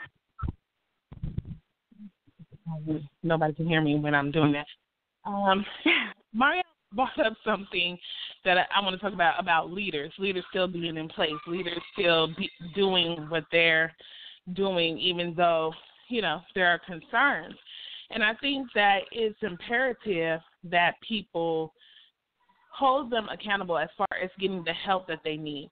Going back to R. Kelly, everybody knew about that, but R. Kelly was tried in front of a jury on tape, and nothing happened. So now we as a community are like, okay, we're going to treat him like that weird neighbor or that sleazy uncle that everybody can have in the family and just move along, okay? Because there was no justice, even though our eyes can certainly see what was going on, you know. And oftentimes that is the case. You know, I've spoken to victims of molestation, of rape and stuff like that. It's a very hard thing to prove because there's only two people in the room, right? So when those people are still in place, when those people are still in their positions, what are congregations, what are the community asking that they have in order to deal with that person again? Are they receiving help?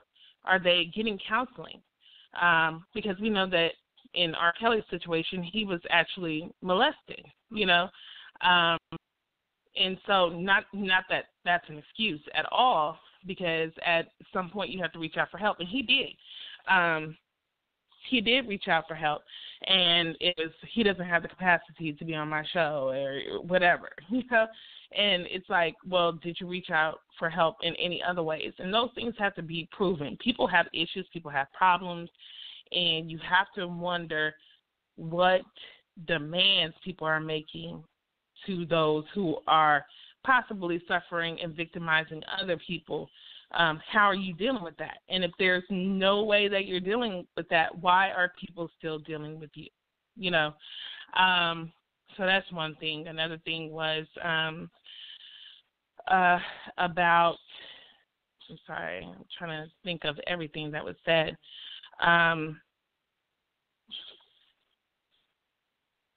No pressure. We have a little bit of time on the air. We have another hour and 15 minutes on the air. So what you don't get to, we'll get back to you. No pressure. Yeah, I'm kind of drawing a blank right now, but I really wanted to talk about that and just, make sure that whoever's in front of you, even if you feel any type of sympathy or whatever for them, that they're getting the appropriate help. It's because we don't deal with these things. It's because we don't deal with these things that these things continue to happen. You have to admit that you have a problem, and then you have to work on it to solve it. And I think too many people in our community are not doing the work to get through what they need to get through. And it's mainly because we're in survival mode, but what do you want to pass on? Even right. In my household, when my spouse takes the remote from me forcefully, I am sensitive to that, because I'm a survivor of an abusive relationship. And I was like, she cannot see that some man has a right to take something from her, using manpower, even though we're just joking or whatever, if she's still there, then she's seeing that. And how's that processed through a child's mind versus an adult, So we just have to be careful of those things. And when I bring those things up, people are like, you're so sensitive. And I'm like, no, I'm just telling you how things are processed through the mind and how it might lead to tolerance of things that shouldn't be there.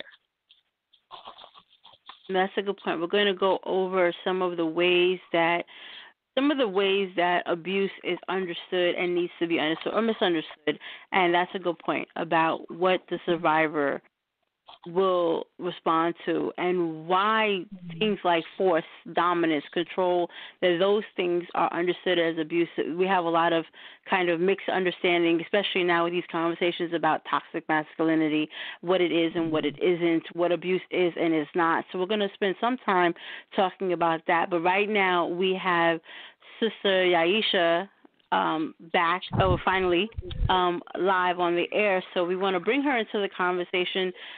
Sis, were you able to hear some of the things that we were showing, we were discussing so far, some of the things that the brother discussed, Ema discussed, have been talking about? Yes. You're speaking to Yahisha? Yes. Well, welcome to the conversation. I did. Hold on. I was having some serious technical difficulties. Technology is a wonderful thing, but when you don't have access to what you need, it can cut you off from everything. But anyway, I digress. Excuse the background noise. What happened, I was listening, and a part of the problem with abuse is that it becomes like a cycle issue. If we look at our enslavement, our ancestors' enslavement in this country, where, only some of it is shown on television shows and documentaries, but some of the abuse that they endured, the molestation of children, the sodomizing of our men, those things are not always highlighted. And we find that we learn inappropriate behavior from that, and then we can internalize it and get it to one another. So you have generations sometimes of child molestation in a family. And the sister before me is correct. People don't want to talk about it. Oh, you're too sensitive. No, you're not too sensitive. Being sensitive is not, people tend to want to make that an insult, but for women, we are supposed to be sensitive. And I think the whole community should be sensitive to the issues of abuse. Yes, I do feel abuse of the text does result in abuse, because we have some camps teaching that rape is permissible according to the Torah, and rape is punishable by death according to the Torah. So this is something that, we are internalizing the abuse we have endured all the years in this country, and we impose it on one another. So counseling, I couldn't stress that enough. Workshops, and I'm looking forward to your workshop, Mayana, on abuse, even though that's dealing with domestic violence. Be surprised to know how domestic violence between a man and a woman sometimes leads to child molestation and other issues in our community of abuse with the children. So, I look forward to that. But counseling, workshops, educating ourselves, being honest with what's going on and working to change it. Somebody brought up the R. Kelly thing. Okay, yes, it did happen, but I'm pretty sure people knew it was going on for years. But because he had money and he was talented, and it was looked at that they could sweep it under the rug. As long as he's doing it to his own people, who cares? But it's like, it never was handled, and that's why it was allowed to continue. So we have to remember that some of the perpetrators are sick too, and some were even abused as children or within their lives. And we have women who abuse as well, molest and everything. So this is something that I find it is in the family cycle, sometimes generational at times, until maybe one person decides I'm not gonna allow this to continue. And with there, I'm gonna just, relinquish the mic. Shalom. Well, Toda for that. Just very briefly, I do want to emphasize again what this idea about what is involved in intimate partner and domestic violence and other forms of abuse and violence is that there's usually three elements or three features, and that's power, coercive control, and dominance. Intimate partner and domestic violence and abuse, irrespective of triggers, factors, conditions, or circumstances, is always a choice. The abuser can always make another decision in that moment. And so we will continue to have conversations that do explore factors that may weigh into the behavior of an abuser. Yes, all of us have this shared experience of slavery. Yes, we do have that our men have experienced being deactivated in their protector and provider spaces. Yes, our men have felt disempowered and disenfranchised and all of these other things. But I don't want anyone to be listening in and hearing that any of those are an excuse for the behavior. These are elements. We understand this, but we also understand that there's always a choice. No matter how upset you are, no matter how frustrated you may be, both men and women, if they are in the position to be abusers, they have a choice. They do not have to engage in abusive behavior. Those people who have the authority, the knowledge, the research, and the influence to teach the text, they do not have to abuse the text. They do not have to misrepresent the text. They have an obligation to be honest and sincere and accurate about the information, because as we have heard, as we have seen, as we have experienced, these have real-world consequences. These actions are having consequences to families, to women, to children, and to, as Maria stated, to other men. And we have an obligation to stop that, and we have an obligation to figure out solutions to these issues. I will turn over the mic to my panel because my panel is very much on it. If you are listening in, I think we only have 9 minutes for you to call in.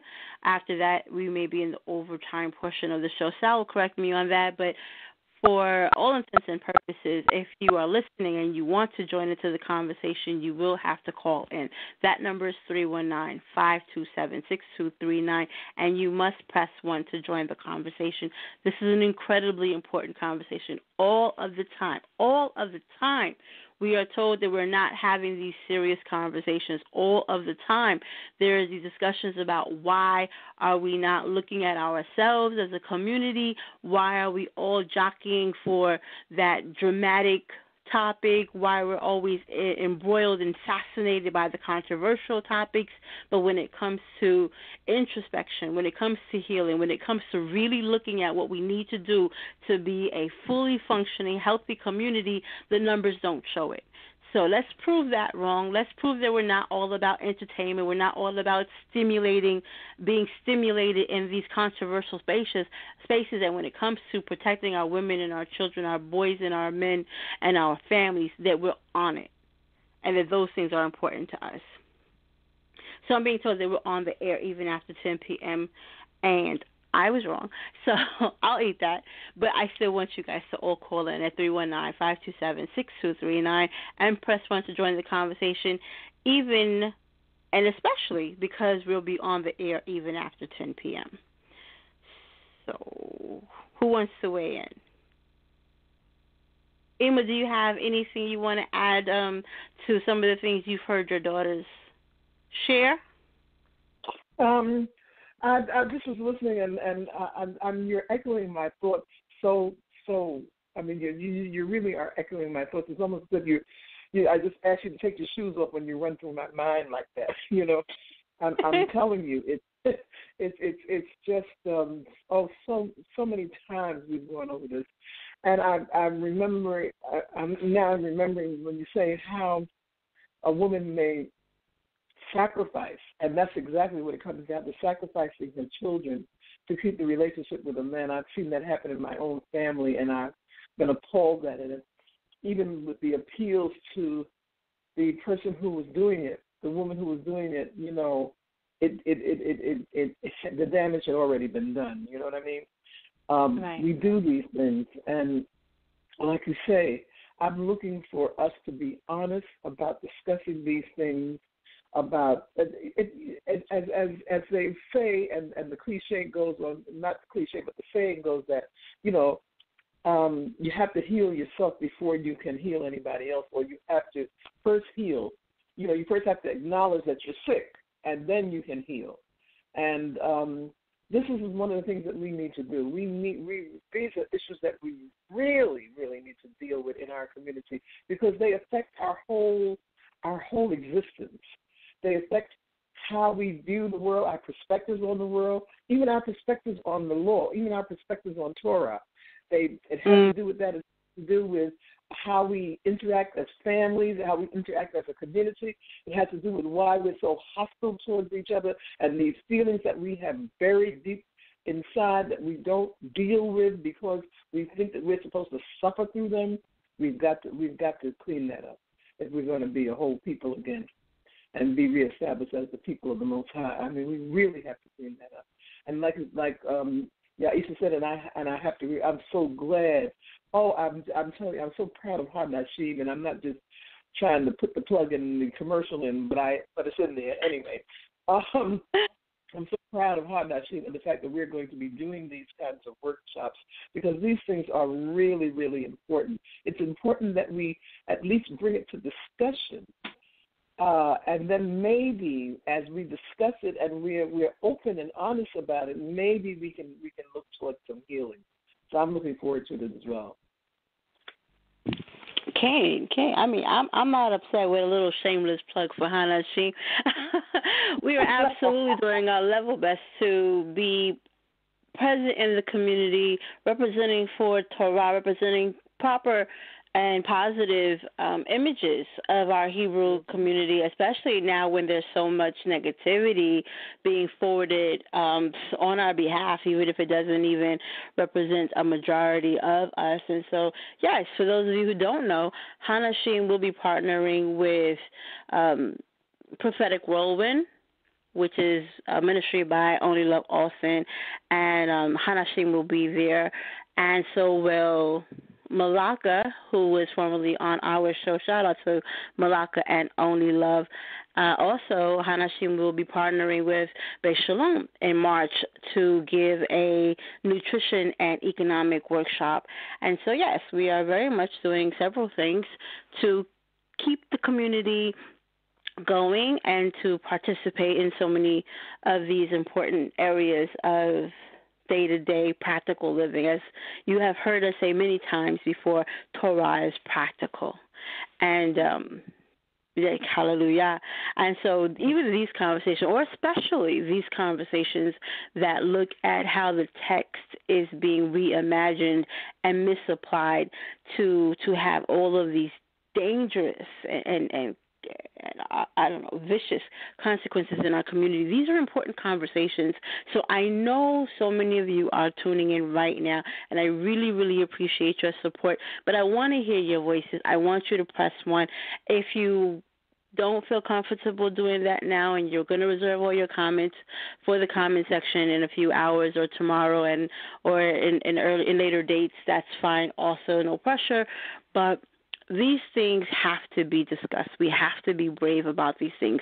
There are so many people who don't feel empowered to speak out. There's so many people who are afraid that there's no one who will have their backs. There's no one who will stand up to all of this bad information. And we have seen it time and time again that those that are considered influencers or those that are considered powerful or having authority or hide behind their titles are the ones that get to be heard.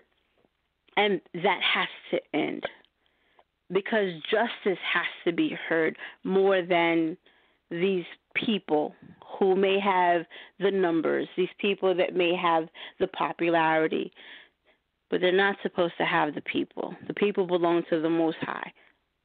You belong to the Most High. You deserve justice, and we need to talk about how that justice is going to come about. And for me, that justice comes about when truth gets to take center stage, and not ego, and not agenda, and not, well, the man said. The Most High has to take center stage. We have to be a creator-centered nation. The Most High says that we have to obey and return to Him, not to our favorite moray.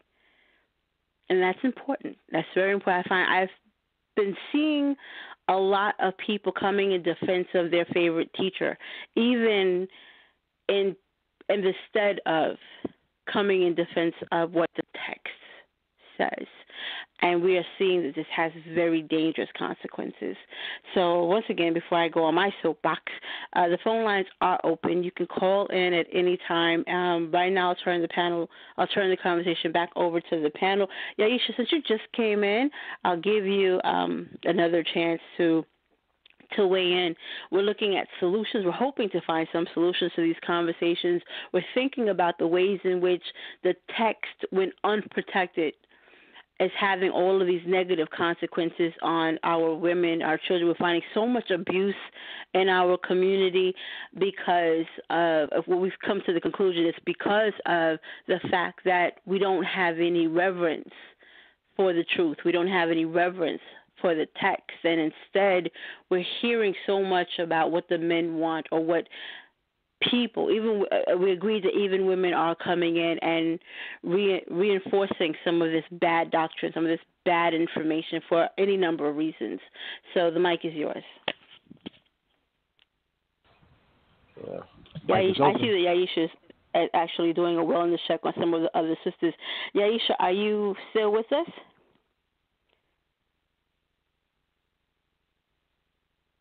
Okay, so we'll move on to EMUNAH, because Yahisha is checking in on one of our sisters who was involved in the traffic during the water main break. So we'll give her time to check in on her. And EMUNAH, the mic is yours.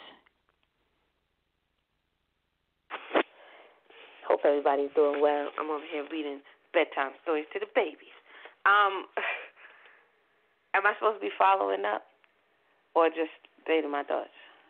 The mic is yours. If you want to comment on some of the many, many things that we've covered so far, that's fine. But if you want to add something new and fresh, that's also completely up to you. I mean, there has been a lot covered. I mean, somebody walking away from this conversation would probably be asking, well, what do I do? This is a lot of information we have to consider.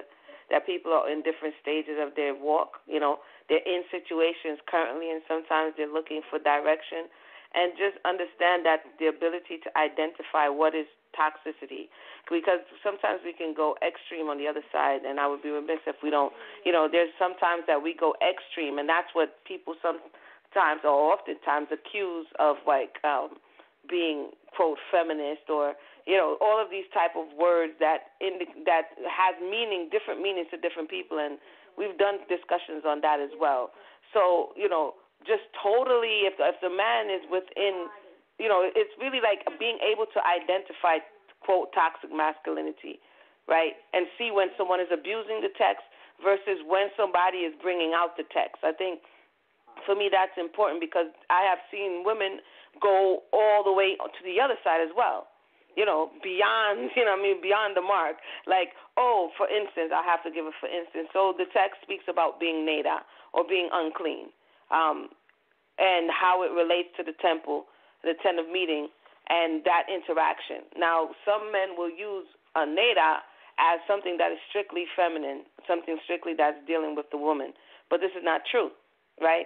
But then some women will push back to say, okay, well, this doesn't apply to me, and you're just trying to oppress me, and so now I'm going to go into all of these spaces, in my time of uncleanliness. Because if now we get to the other side where it's, oh, you've lied to me so much that if it's coming from a man, then I don't want to hear anything you have to say. And that is also like overcorrecting the problem. And then it becomes error on the other side. So I think after we realize and identify some of the spaces where we have gone awry, it's important to note that we have to bring everything back into balance. And that ultimately, if the man is operating in his principle and he is reiterating righteously that which the text says, then we can't allow our indifferences or our mistrust to assume that those things now are something that he's making up. I hope I didn't lose anybody, but essentially what I'm saying is once we assess everything, then we have to bring it back into balance so that he can operate in his principle and that we can operate in ours. So that's kind of what I wanted to add to it, just to bring it back into focus a little bit. Excellent example. We're actually going to do a show on what it means to be Neda in our culture and in our community, to the degree that it affects the women and in many cases men as well. And the fact that, yes, the conversation usually is organized around the women and how women are reacting to that. And it's a great point to say that once women find out that it's being misapplied in so many ways, that there is this distrust. And so when the men are trying to impart accurate information, it is received or perceived to be inaccurate, and there's this type of cynicism that we have for the men, even when they're operating, like you said, in their righteous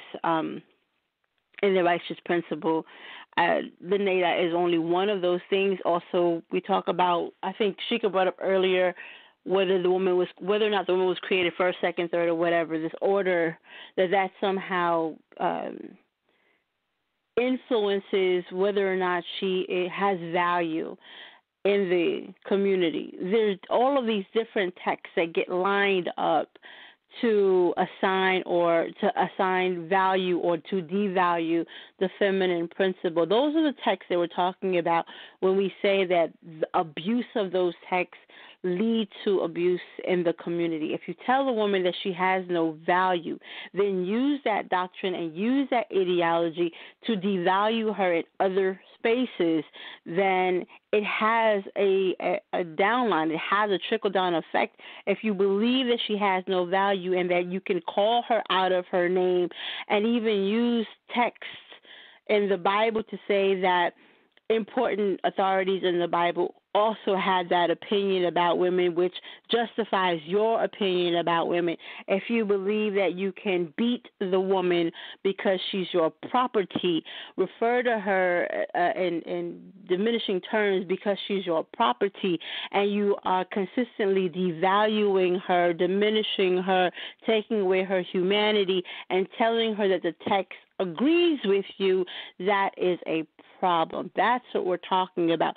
The text does not say that. We will always encourage women to seek out the text, to seek out the truth, to question those ideas, and to find themselves in spaces where the sacred text, our power, actually embraces and advocates for his daughters.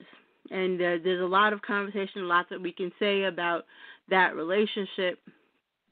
Oh, it sounds like we have lost Sheikah. Prayerfully, she'll be able to call in and join us again before our time on the air has lapsed. But for now, we still have EMUNAH, and I think Yahisha is also on the line. We're looking to get another sister to join us also once she settles in at home and can call in. EMUNAH, are you there? Kane. I'm sorry. I mute myself because I have background noise. That's why. Kane, definitely. I'm here. Okay, great. No, I would like for you to weigh in on some of the things that you've heard. EMUNAH made some great points about this idea of being unclean and how that gets imagined. The uncleanliness of the woman quickly devolves into she's dirty, she's unacceptable, she's all these other things. Yes. Right. Yes. Yes. Instead of that being thought of, and I see that that happened among the philosophers too, the people that they call the philosophers. That was a real practice among them. But even among us, that is that same thing where she's thought of, as you say, she's devalued because she's thought of as unclean and the source of uncleanliness. You know what I mean? Mm. She's not really. And when you think about how men can become unclean, it mentions several times in the Tanakh how men can become unclean. You know, that sticks. The minute you say Nita, right away, I guarantee you that most Israelite men will start talking about a woman immediately. They will not talk about. I'm serious. They will talk about, you women, you got your normal cycle, and then when you have children and what about the one that says that if things overtake you in the night, you know what I mean? If you're in the field, what about if you come upon a carpenter or come upon a grave? Aren't those laws in there too? And they seem to think that those laws don't exist. Right away when you say Nita, woman, right away. It's not gender. Even though there are laws specific for when women are Nita, there are also laws that specify for when men are Nita too. And, the whole nation can be in a state of uncleanliness or uncleanness, if you want to put it that way, by certain acts. So now, like you say, that's another ploy that's been used to devalue women. And it is not, it really is something that needs to stop. Many of these things need to stop. They just need to stop it because it's not true. It's not bringing us into a full understanding of Torah. It's not making us a better community. It's not. It's at the root of some of the things, some of the disagreements, and some of the trouble that we have within our families, within our communities, and we really need to just be truthful about it. One of the things that I love about Under the Palm and other places that we have these discussions is that finally, for years, I'm telling you, from being in this way of life for 5 decades, for years these things were never openly discussed because, as you say, and I've heard it said times, and I've even said it myself, when you have those leaders or those teachers who are putting forth a certain doctrine, these things are not discussed. They're never brought to the forefront. And women, even when they are discussed, women don't have a voice in it. You know what I'm saying?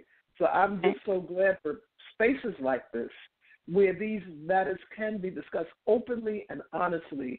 And if we're really truthful about it, if we're being honest with ourselves, when we have these open discussions and we have spaces where we can discuss these things openly and honestly, it's for our betterment. It's for our understanding. It's to get us closer to the Most High and the things that He would have us to do.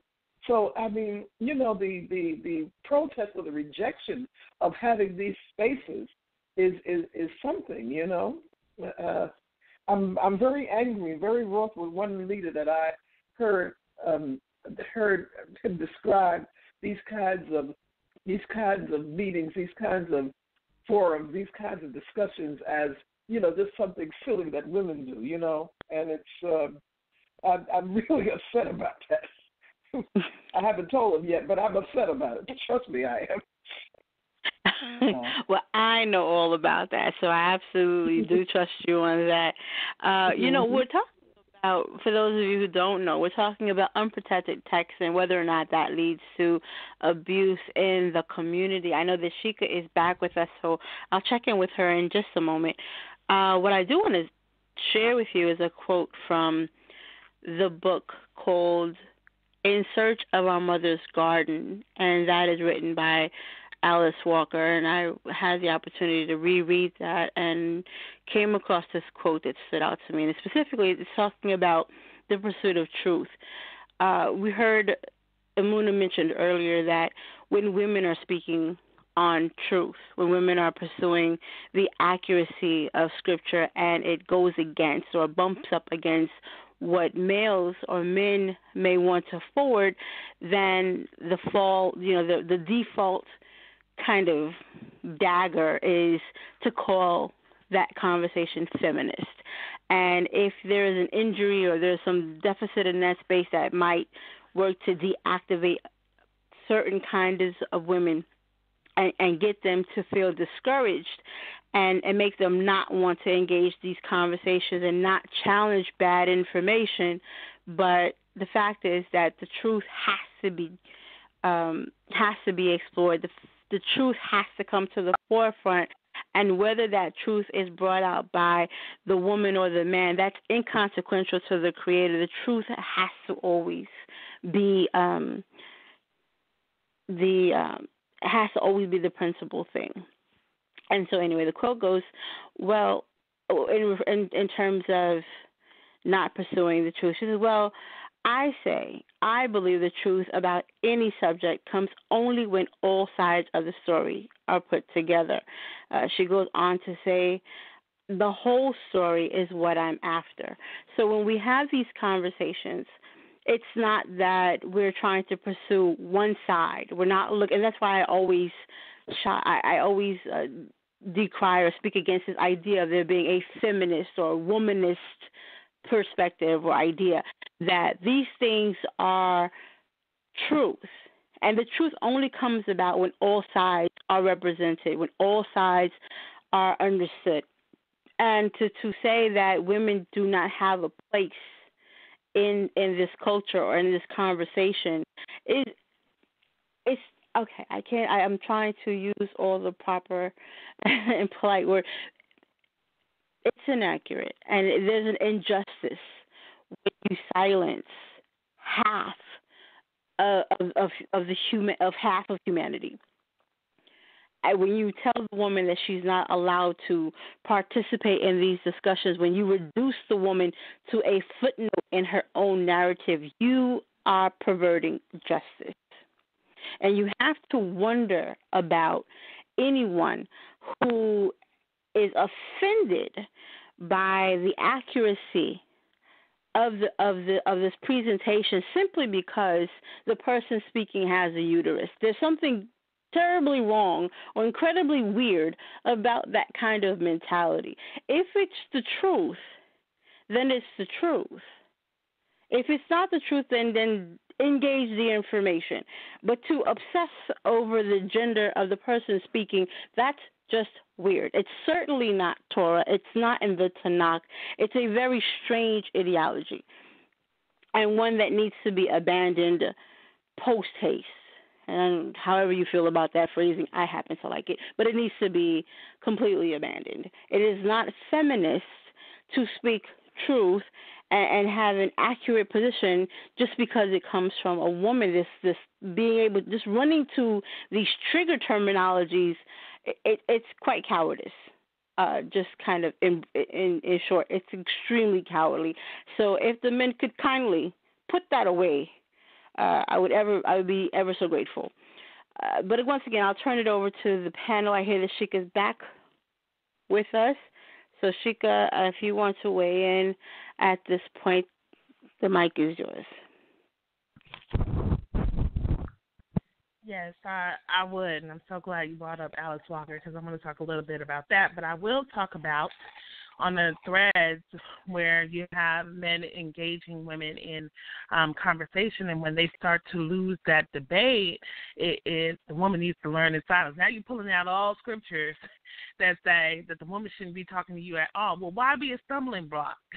Why talk to her if you truly believe that, or is that something that we just pull out because you are starting to lose leverage in the conversation? So if you really feel that women shouldn't be talking, and if you really feel that Facebook is an assembly or an institution of learning, then you should definitely not speak to women if you do not want to engage in conversation. But with Alice Walker identifies as a womanist. And so the reason why she identifies as that is because she believes that, like you quoted the quote, that both stories need to be told. My two favorite movies are The Color Purple and Baby Boy, because they're both coming of age stories, and I know it's like so different, and people a lot of times are like, what? But The Color Purple is a coming of age story about a woman, and then we have the contemporary male coming of age story as well. And so even in The Color Purple, and men always get mad at those movies, they show how Mr.'s father weighed on him, and how that in turn weighed on Celie in her life, and what he decided to do with her. The same thing for Colored Girls, how the man was treated in the military or untreated from the military from his time served there, and how that weighed in on the woman. I've said it several times, oppressed men oppress women. They come to a space and place where they can rule, and they want to rule that, and that's still the cry and call today. Well, it's not about ruling somebody, it's about collaborating with somebody so you can make those differences in a community as far as where you stand. You do have women in a community who choose to stand for our men. Several times, whether it's protesting and whether you agree with it or not, they're getting out there and they're being criticized. And I think one of the things that was brought out in a live that we did, I put my picket sign down. I put my picket sign down because I was like, hey, we're out here saying it's like nobody asked you to. And it was like, really?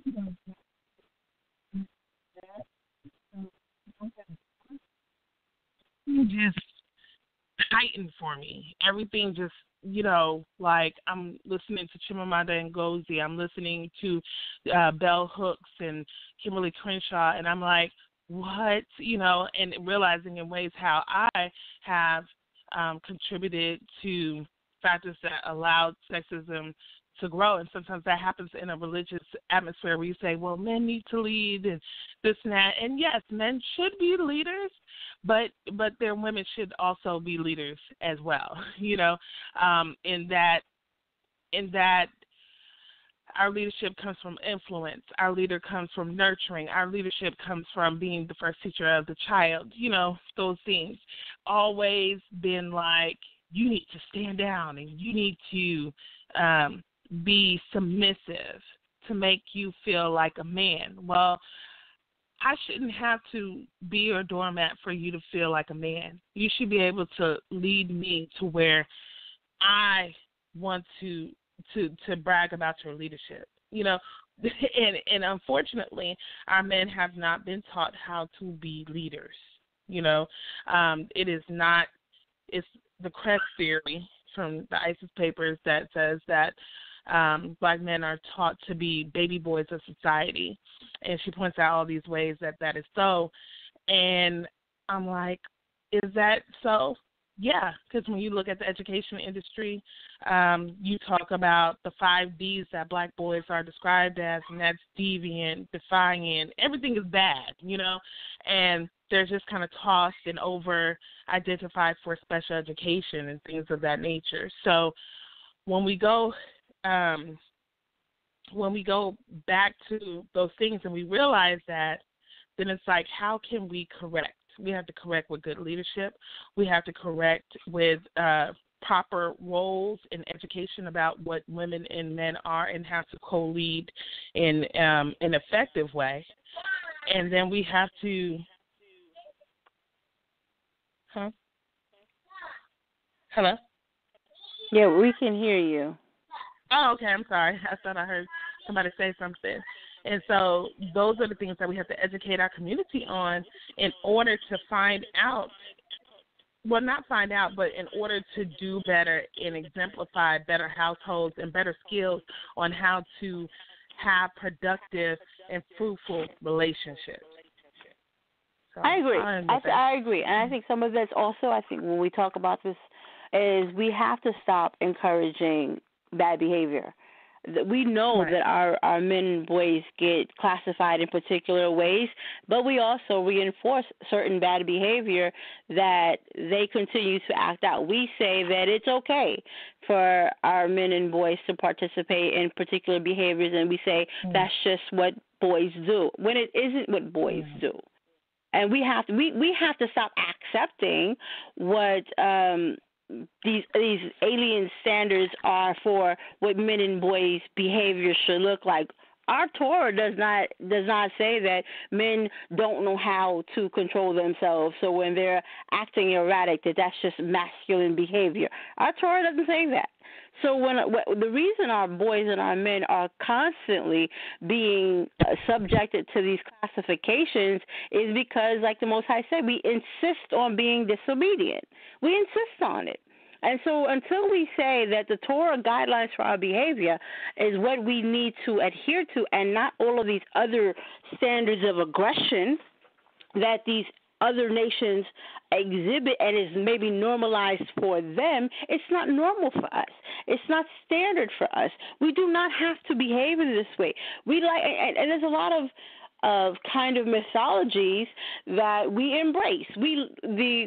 We complain about some of the stereotypes that are put on our men and our boys, but then some of them we like. We like the big reproductive mythology. We like the brutish mentality when it makes it seem as if they are athletically better at all of these things and not encourage the fact that we are intelligent in all of these spaces. We allow for all of those other stereotypes to go to other people, and we embrace it. Yeah, we're better at basketball than you, and don't go to the Asian dude because he ain't holding like we holding. We like that. Our men like it. They like getting stuck in that space because they feel that there's something redeeming in that space that's not there. Where the Most High is telling us that we excel in all of these other spaces of righteousness and justice and discipline and honor. Those are the things that we're not encouraging in each other. We're not encouraging in our men to deal justly, to deal calmly, to not explode in a situation that makes them upset or uncomfortable or frustrated. We're not encouraging the men to say, you know what, I'm going to go consult my power before I flex my power. You understand? I go back and talk to the Most High. Whenever something happened in Scripture and our men were faced with a conundrum or faced with a dilemma, they went to the Most High. So you know what? Let me inquire of the Lord. That's what it says. Let me inquire of the Elohim before we did anything. And we don't do that anymore. And we'll talk about scriptures. Okay, fine.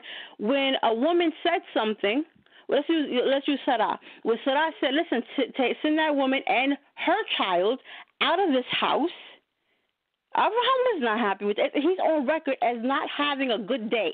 He was not pleased with Sarah in that moment.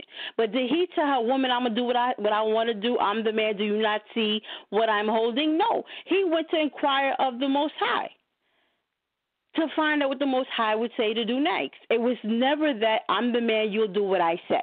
These are the things that we need to go back to. If we're looking for balance, if we're looking for Torah and the behavior of the Torah, then we're going to have to acknowledge that certain things went down in certain ways. And the hierarchy is not that it's the man's way or no way. These women don't know who they are, again, because they get introduced to Genesis and told that they are deactivated from the first book of our sacred text. And that's a problem. It's a problem. And the men who, I would say this, if the men who are insisting on being the first line of information, then those same men have to insist on being accurate. If they're going to try to constantly barricade any other voices or if they want to hold hostage these conversations, then they're going to have to be honest, because there's always going to be someone who's going to come behind them and check them. And if they have a problem with that someone having a uterus, sucks to be you, because it's going to, I don't know if I can say that on Debate Talk for you, but my apologies, Sal, if I was wrong for that. But we definitely need to come to terms with the Most High has always and invariably used the person most qualified, not the person endowed, with particular genitalia. So I'm off my soapbox. The floor is open. and both to the audience and to our panel. So again, if you're in the audience and you want to call in and you have anything to say about what Mayana, EMUNAH, Yahisha, EMUNAH, or Sheikah has said so far, the number here is 319-527-6239. You have to press 1 so that we can get your thoughts on the air. Of course, all of your comments are welcomed once we are on the YouTube side of this. So again, the floor is open. I call no names. Whoever feels led to speak, the floor is yours. I just have to say, here, BT. Here.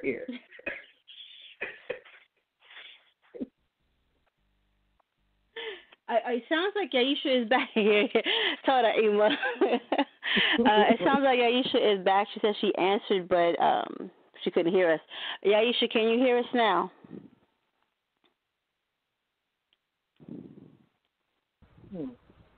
Your line is open. Yahisha? Her line is open. It looks like we're having some technical difficulties on Aisha's side. We will continue to check in with her for whatever time we have left on the air. Sheikah and EMUNAH, if there's anything that you want to add to these conversations about women engaging in these conversations, texts that are being taken out of context to kind of forward these fallacies, to keep it clean, these fallacies in the community that are deactivating women from making decisions that would ordinarily protect them from bad situations. Maybe women are afraid to leave because they don't know that the scriptures do not support the abuse and diminishing of their person. Do we want to talk about any other examples where maybe the text appears to support the abuser instead of the sister?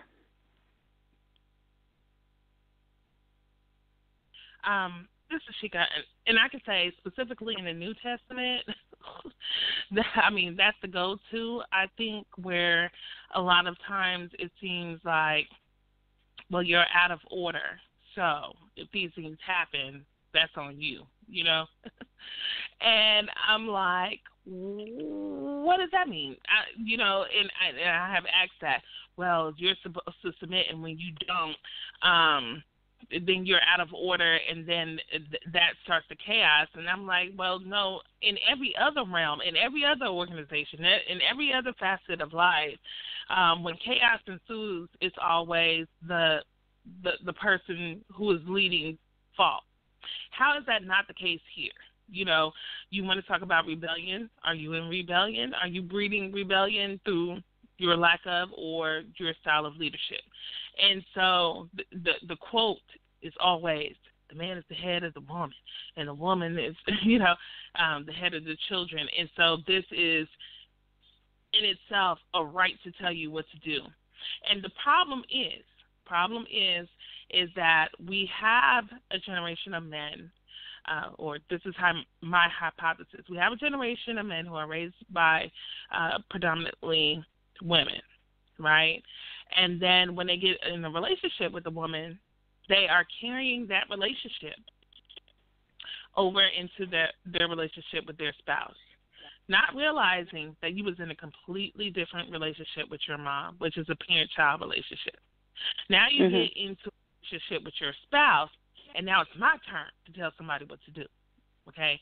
But you're in a relationship with a grown person, who has paid their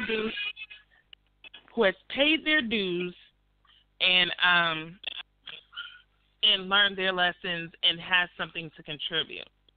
So now you have to realize that this is not somewhere where you get to exercise, oh, I'm the boss, I'm the this, I'm the that. This is a space where you get to collaborate with someone. You get to, and actually collaboration leads to better ideas and decision making. This is a space where you get to include others, including your children. And a lot of people want obedient children as well, but you don't want to include them in decision making, so that way they have to own their decisions. And that starts from very young and teaching that. And so when my daughter is like, what do you want to wear today? What cereal do you want? And people see me doing this in a store like, oh, really? You know? And I'm like, yes, really, because it's that important that she needs to understand at the age of 2, you have decisions to make, and you have to live by it, because this is what we're going to eat for the next month, because teachers only get paid once a month. So, therefore, you're going to have to deal with that. And I feel like enough of the getting in front of people the way you want them to get in front of you is not happening. We don't understand that sometimes we create these things by getting in front of people in the way that we wouldn't want people to get in front of us. So I think all of us can do a better job of that. And I think specifically if you want people to follow you, no matter who you are, you have to demonstrate that you're willing to do what you're asking others to do. So, 2 cents. Well, thank you for that. For those of you who are tuning in now, we are at the 10. We're actually after the 10:30 hour here on Debate Talk for You. You are listening to Under the Palm Hebrew Women Speak. I've had with me Sister Yahisha from Hanashim, Sister EMUNAH, and Sister Shika home panel, along with our beloved EMUNAH Ami, and we have been discussing unprotected text. Does abuse of Scripture lead to abuse in the community? And since we're already past the 10:30 hour, if you don't call in now, we will be winding down for our final thoughts. So again, last call. The number is 319-527-6239. For those of you who have tuned in and have just chosen not to press 1, thank you so much for your support. I'm going to go ahead to our panel and get our last thoughts. We have 25 minutes. Emma, yes? Yes. I'm just wondering where this configuration comes where the man is over the woman and the woman is over the child. I mean, when I look at Exodus 20 and it says, honor thy father and thy mother, it didn't say anything about, it goes in gradations or anything like that. I'm just that just baffles me. Where do you get that? And I do understand about the how they interpret Genesis. I do understand that. But I'm saying, come on now. It's a Pauline. It comes from the Pauline papers, the Pauline documents. I believe it's in 1 Corinthians, either 11 or... Shika, you wanna my memory on that? Yeah, I haven't been much in the New Testament, so that's why I missed that. I'm glad I missed that. Yeah. Actually, I mean, Sheik was very honest about the fact that is something that is seated in the New Testament. There's a lot of Pauline assertions that are found in those epistles that kind of lend themselves to misinterpretation. Many would argue that this is a misinterpretation and misapplication of what Paul meant when he, and just to be fair to our New Testament brothers and sisters who would argue that, listen, that's not what Paul meant, but the letters are things like in order to, for a woman specifically, to go up the chain, the woman has to go through the man because the man has access to their Messiah, and then that Messiah has access to the Most High.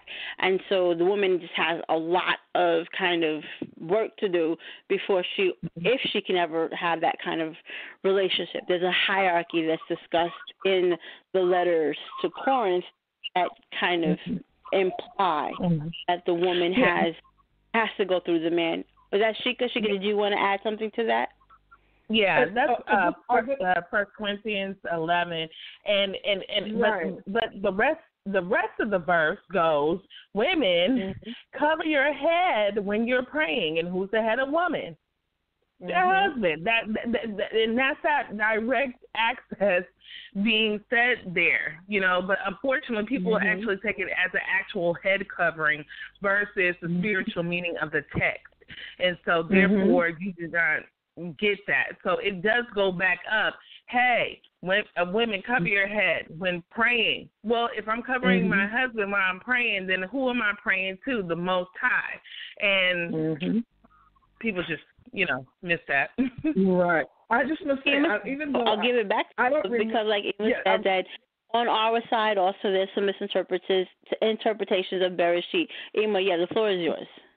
Yeah, I just wanted to say that even though I don't remember all of the chapter and verse in the Old Testament, much less the New Testament, and even though I don't know the chapters and verse or don't remember them, I have read it and I see that there is some validity in some of it. You understand what I'm saying? I'm not just rejecting the New Testament. I'm just rejecting the nonsense. Like some of it that I hear, some of the expounding that I hear on the Old Testament, I reject that. And some of these extant books, like the book of Yahisha and the book of Jubilees and whatnot, what you find you do is that you extrapolate what you think is relevant from those texts, and then you just leave the rest. So that's what I find myself doing. But I just wanted to. I wasn't admonishing you about using the New Testament. I just wanted to. I was trying to figure out that configuration, how new or old, how you came up with that. That's all. Right. Right. We see that the Torah gets manipulated also. Like Emma pointed out, the Torah gets manipulated as well. Genesis 2 gets completely trashed, or hauled out to be like, you see, you are the reason why we have sin to begin with. We can't trust you. You can't be the one talking about these things. It's your fault that all of us have, plummeted into this mess to begin with. And when you tell women that, it's really hard to get any redemption going forward. And all other books after that is already has been colored with that or stained with that kind of indictment against womanhood. And of course, it's not accurate, and there's not a lot of people teaching it, but I do know quite a few women who have taken on that task, myself, EMUNAH, Only Love, and others, publicly. And of course, Emma has done many lectures with us, talking to us. We are very blessed to have Emma to give us her experience. I'm blessed to be among you, believe me. Yeah, what I wanted to say too in that is that even among your children, if you have several children, you would figure that the eldest one is held responsible. They are the ones that you feel are the most responsible. So what happens in the case of Adam and Eve? He's the eldest. How come he's not being held responsible? And then he even, to show you, he doesn't even accept the responsibility that he did a wrong act. He says, well, this is a woman that you gave me, He passes it right off. So, I remember thinking years ago, wait a minute, hold it. He's the eldest. He was given the instruction first. He knew better. Why are you putting it on the woman? Come on, man. Right. I mean, just to bring it back full circle to this conversation, we still see a lot of that, even in some of the points that we brought out, where the man is being confronted with some of this sexual impropriety. It gets put back on, well, what was she wearing? What did she do? Somehow, how did the woman provoke him into descending into this kind of perversion of justice? And so I know that EMUNAH is looking at the time, ready for her, preparing for Taco Tuesday over at the Yummy Cottage. So I want to bring her in so she can do her last thoughts. I don't want to lose her in the fray. We have about 18 minutes before we say sayonara and shalom to the people. EMUNAH, you want to weigh in and give your last thoughts, sis? Excellent discussion. Again, these things need to be spoken about, and then, as you say, in whatever respective spaces you have, where you find some spaces where you can trust individuals to get good counsel and begin to implement certain things in your life, that one will not continue to attract a certain type of person that is going to continue to re-injure you. So, again, as Emma says, that I like to say, it requires healing, and then it requires truth, and then it requires us to do the work, right? And so hopefully we take something from this conversation, because as you're speaking and I'm looking and seeing what's going on, and Sheikah brought it up earlier, there are many people who are like on the sidelines, I mean actively, like as we speak right now, just excited about the fallout, you know, excited about those who are being misled by so-called leaders, and now they're like, you know, they're huffing and puffing on the sidelines and saying, yes, come on over, and we're forgetting that this is about our walk with the Creator and doing that which is upright. And so if we're not in the right position with the Creator, some of these things do not feel right, and that's why I made the comment earlier.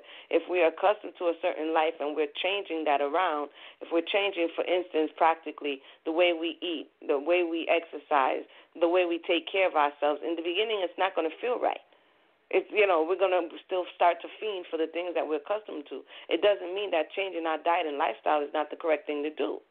So we have to know the difference between what feels right because it's stroking our ego and what feels right because it's the right thing to do. And usually when we are turning around, we have to go through a phase of discomfort, right? And it takes for us to actually be able to speak those things out and find out what is what. It's not an altogether fair swoop, you know. If it feels right, it's right, and if it doesn't feel right, it's wrong.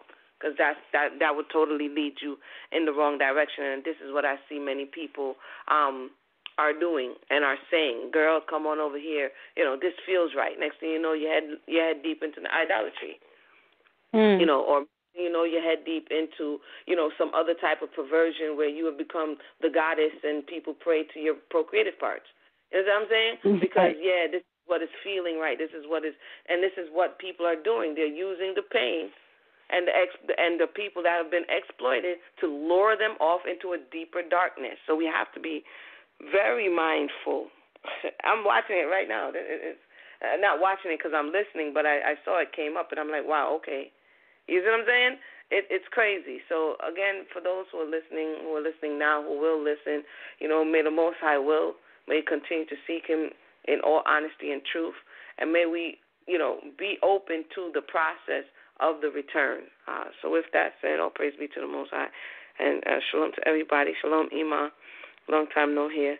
And I pray everybody have a blessed night. Shalom, my daughter. The Most High be with you. And send one of those tacos, you know, up to me. Have a blessed whole evening. Shalom, right?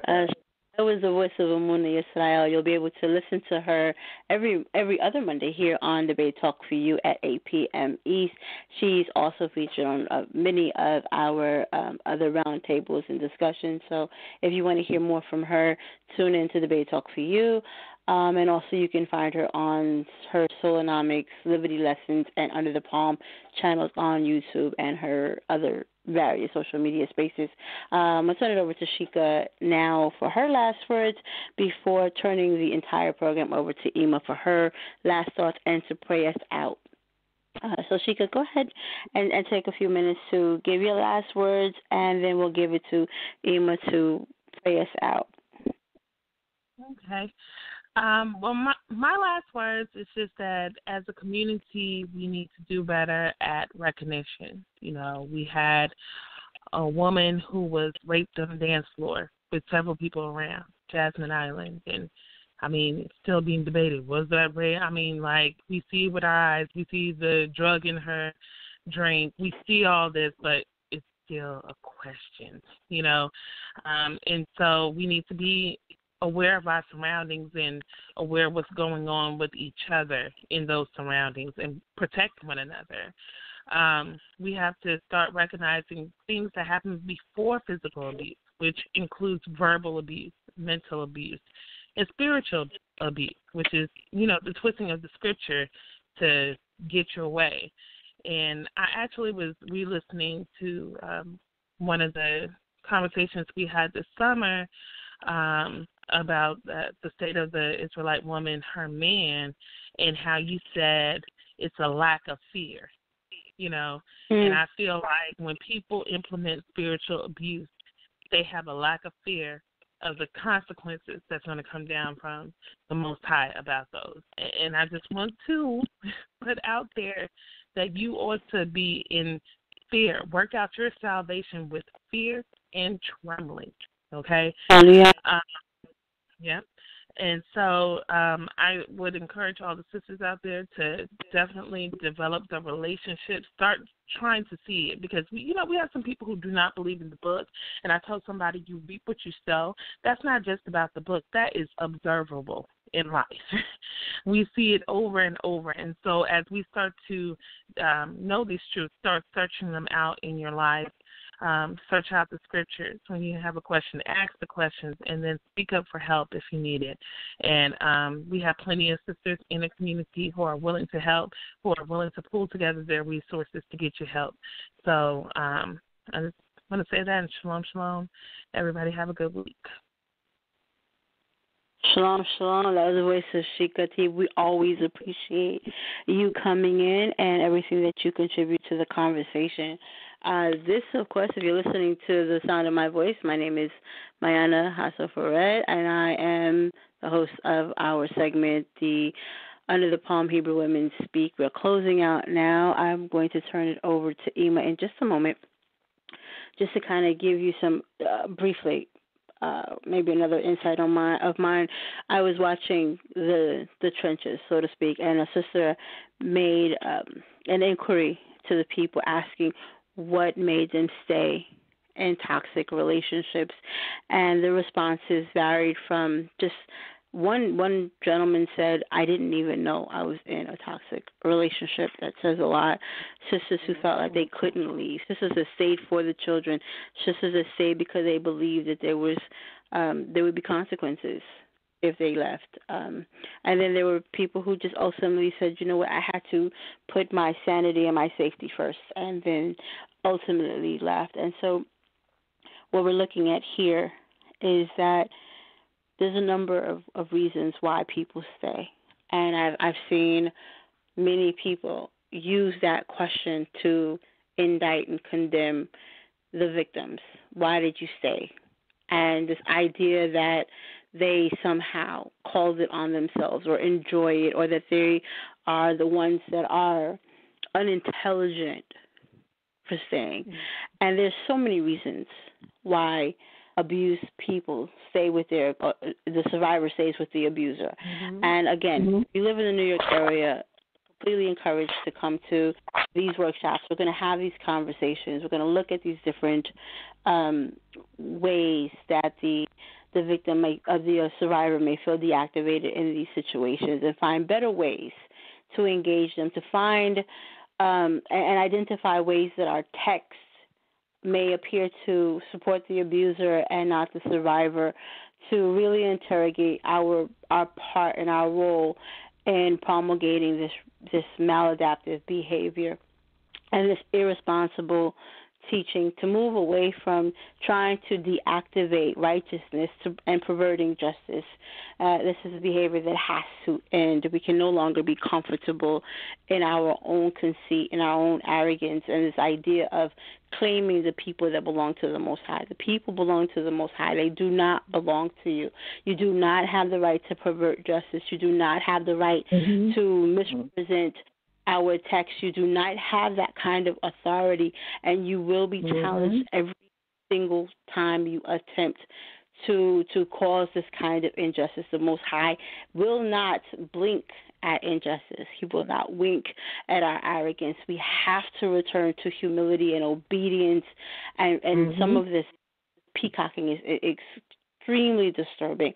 And so, again, thank you so much for your time, your attention, and your support. Ima, your last thoughts, and as always, please pray us out and beseech the Creator on our behalf. Oh, definitely. Again, I just have to agree with everything that I've heard. I've enjoyed this program so much, and I've enjoyed tonight's broadcast so much. I find that I'm constantly being enlightened by these conversations and whatnot. I'm of the mind that no matter how long you've been in this way of life, there's always something for you to learn, something for you to hear, something for you to do to improve. on the way that you may be doing things. And I'm just so glad. I'm just so blessed to have so many brilliant daughters who can, and sons. I'm not going to omit them either, but I do have brilliant children, I should say, who can bring these truths forth, and I just salute them. With that said, we're going to go into the prayer mode, and as usual, everything that we do centers on the Most High. So we're going to end this beautiful broadcast and this wonderful time with a prayer.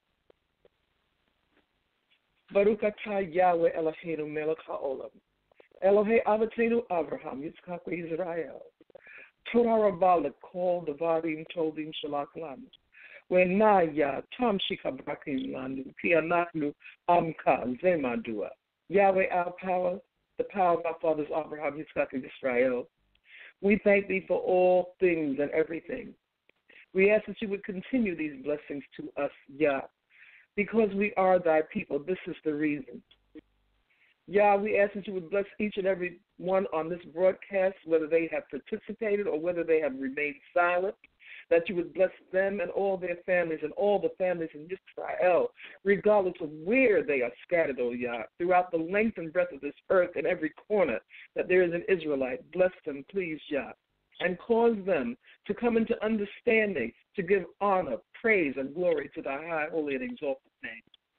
We ask that you would bless the sick among us, O Yah, and we thank thee for the healing that has even been done for those among us, O Yah. But we ask that you would look particularly upon those who are ailing at this moment, that you would bring them up out of their sickness, O Yah, and again show the wonderful miracles that you perform daily and betimes. We ask, O Yah, that you would bless each and every family and the families thereof. We ask that you would bless all of our works that you find in righteousness. We ask that you would continue to guide us, to shield us, to protect us, and cause us to be a right people before thee. Again, O Yah, we thank thee for all things and for everything, knowing our words are not enough to thank thee, but asking, O Yah, that you would continue to be with us and bless us. We ask that you would continue to expand our wisdom and our knowledge, but most of all, our understanding, and give us the hearts for understanding. Again, O Yah, Torah Rabbah, call the Barim, Tovim, Shalat Lanu, call Hazmanwe, Rakim Elenu. Thank you, Yah, for all the things that you give unto us, and continue thy mercy towards us.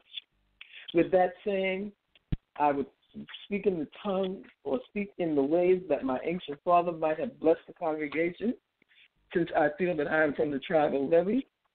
And I would say to you, as Yah said, that he spoke unto Moses, saying, speak unto Aharon and his sons, saying, on this wise shall ye bless the children of Israel. You should say unto them, Yivareka Yahweh we Yishmareka, Ya'ir Yahweh Panai Waleka Rikudeka, Yisa Yahweh Panai Waleka we Yasam Leka Shalom. Yah bless thee and keep thee. The Lord Yah make his face to shine upon thee and be gracious unto thee. Yah lift up his countenance upon thee and give thee peace. Hallelujah. Hallelujah.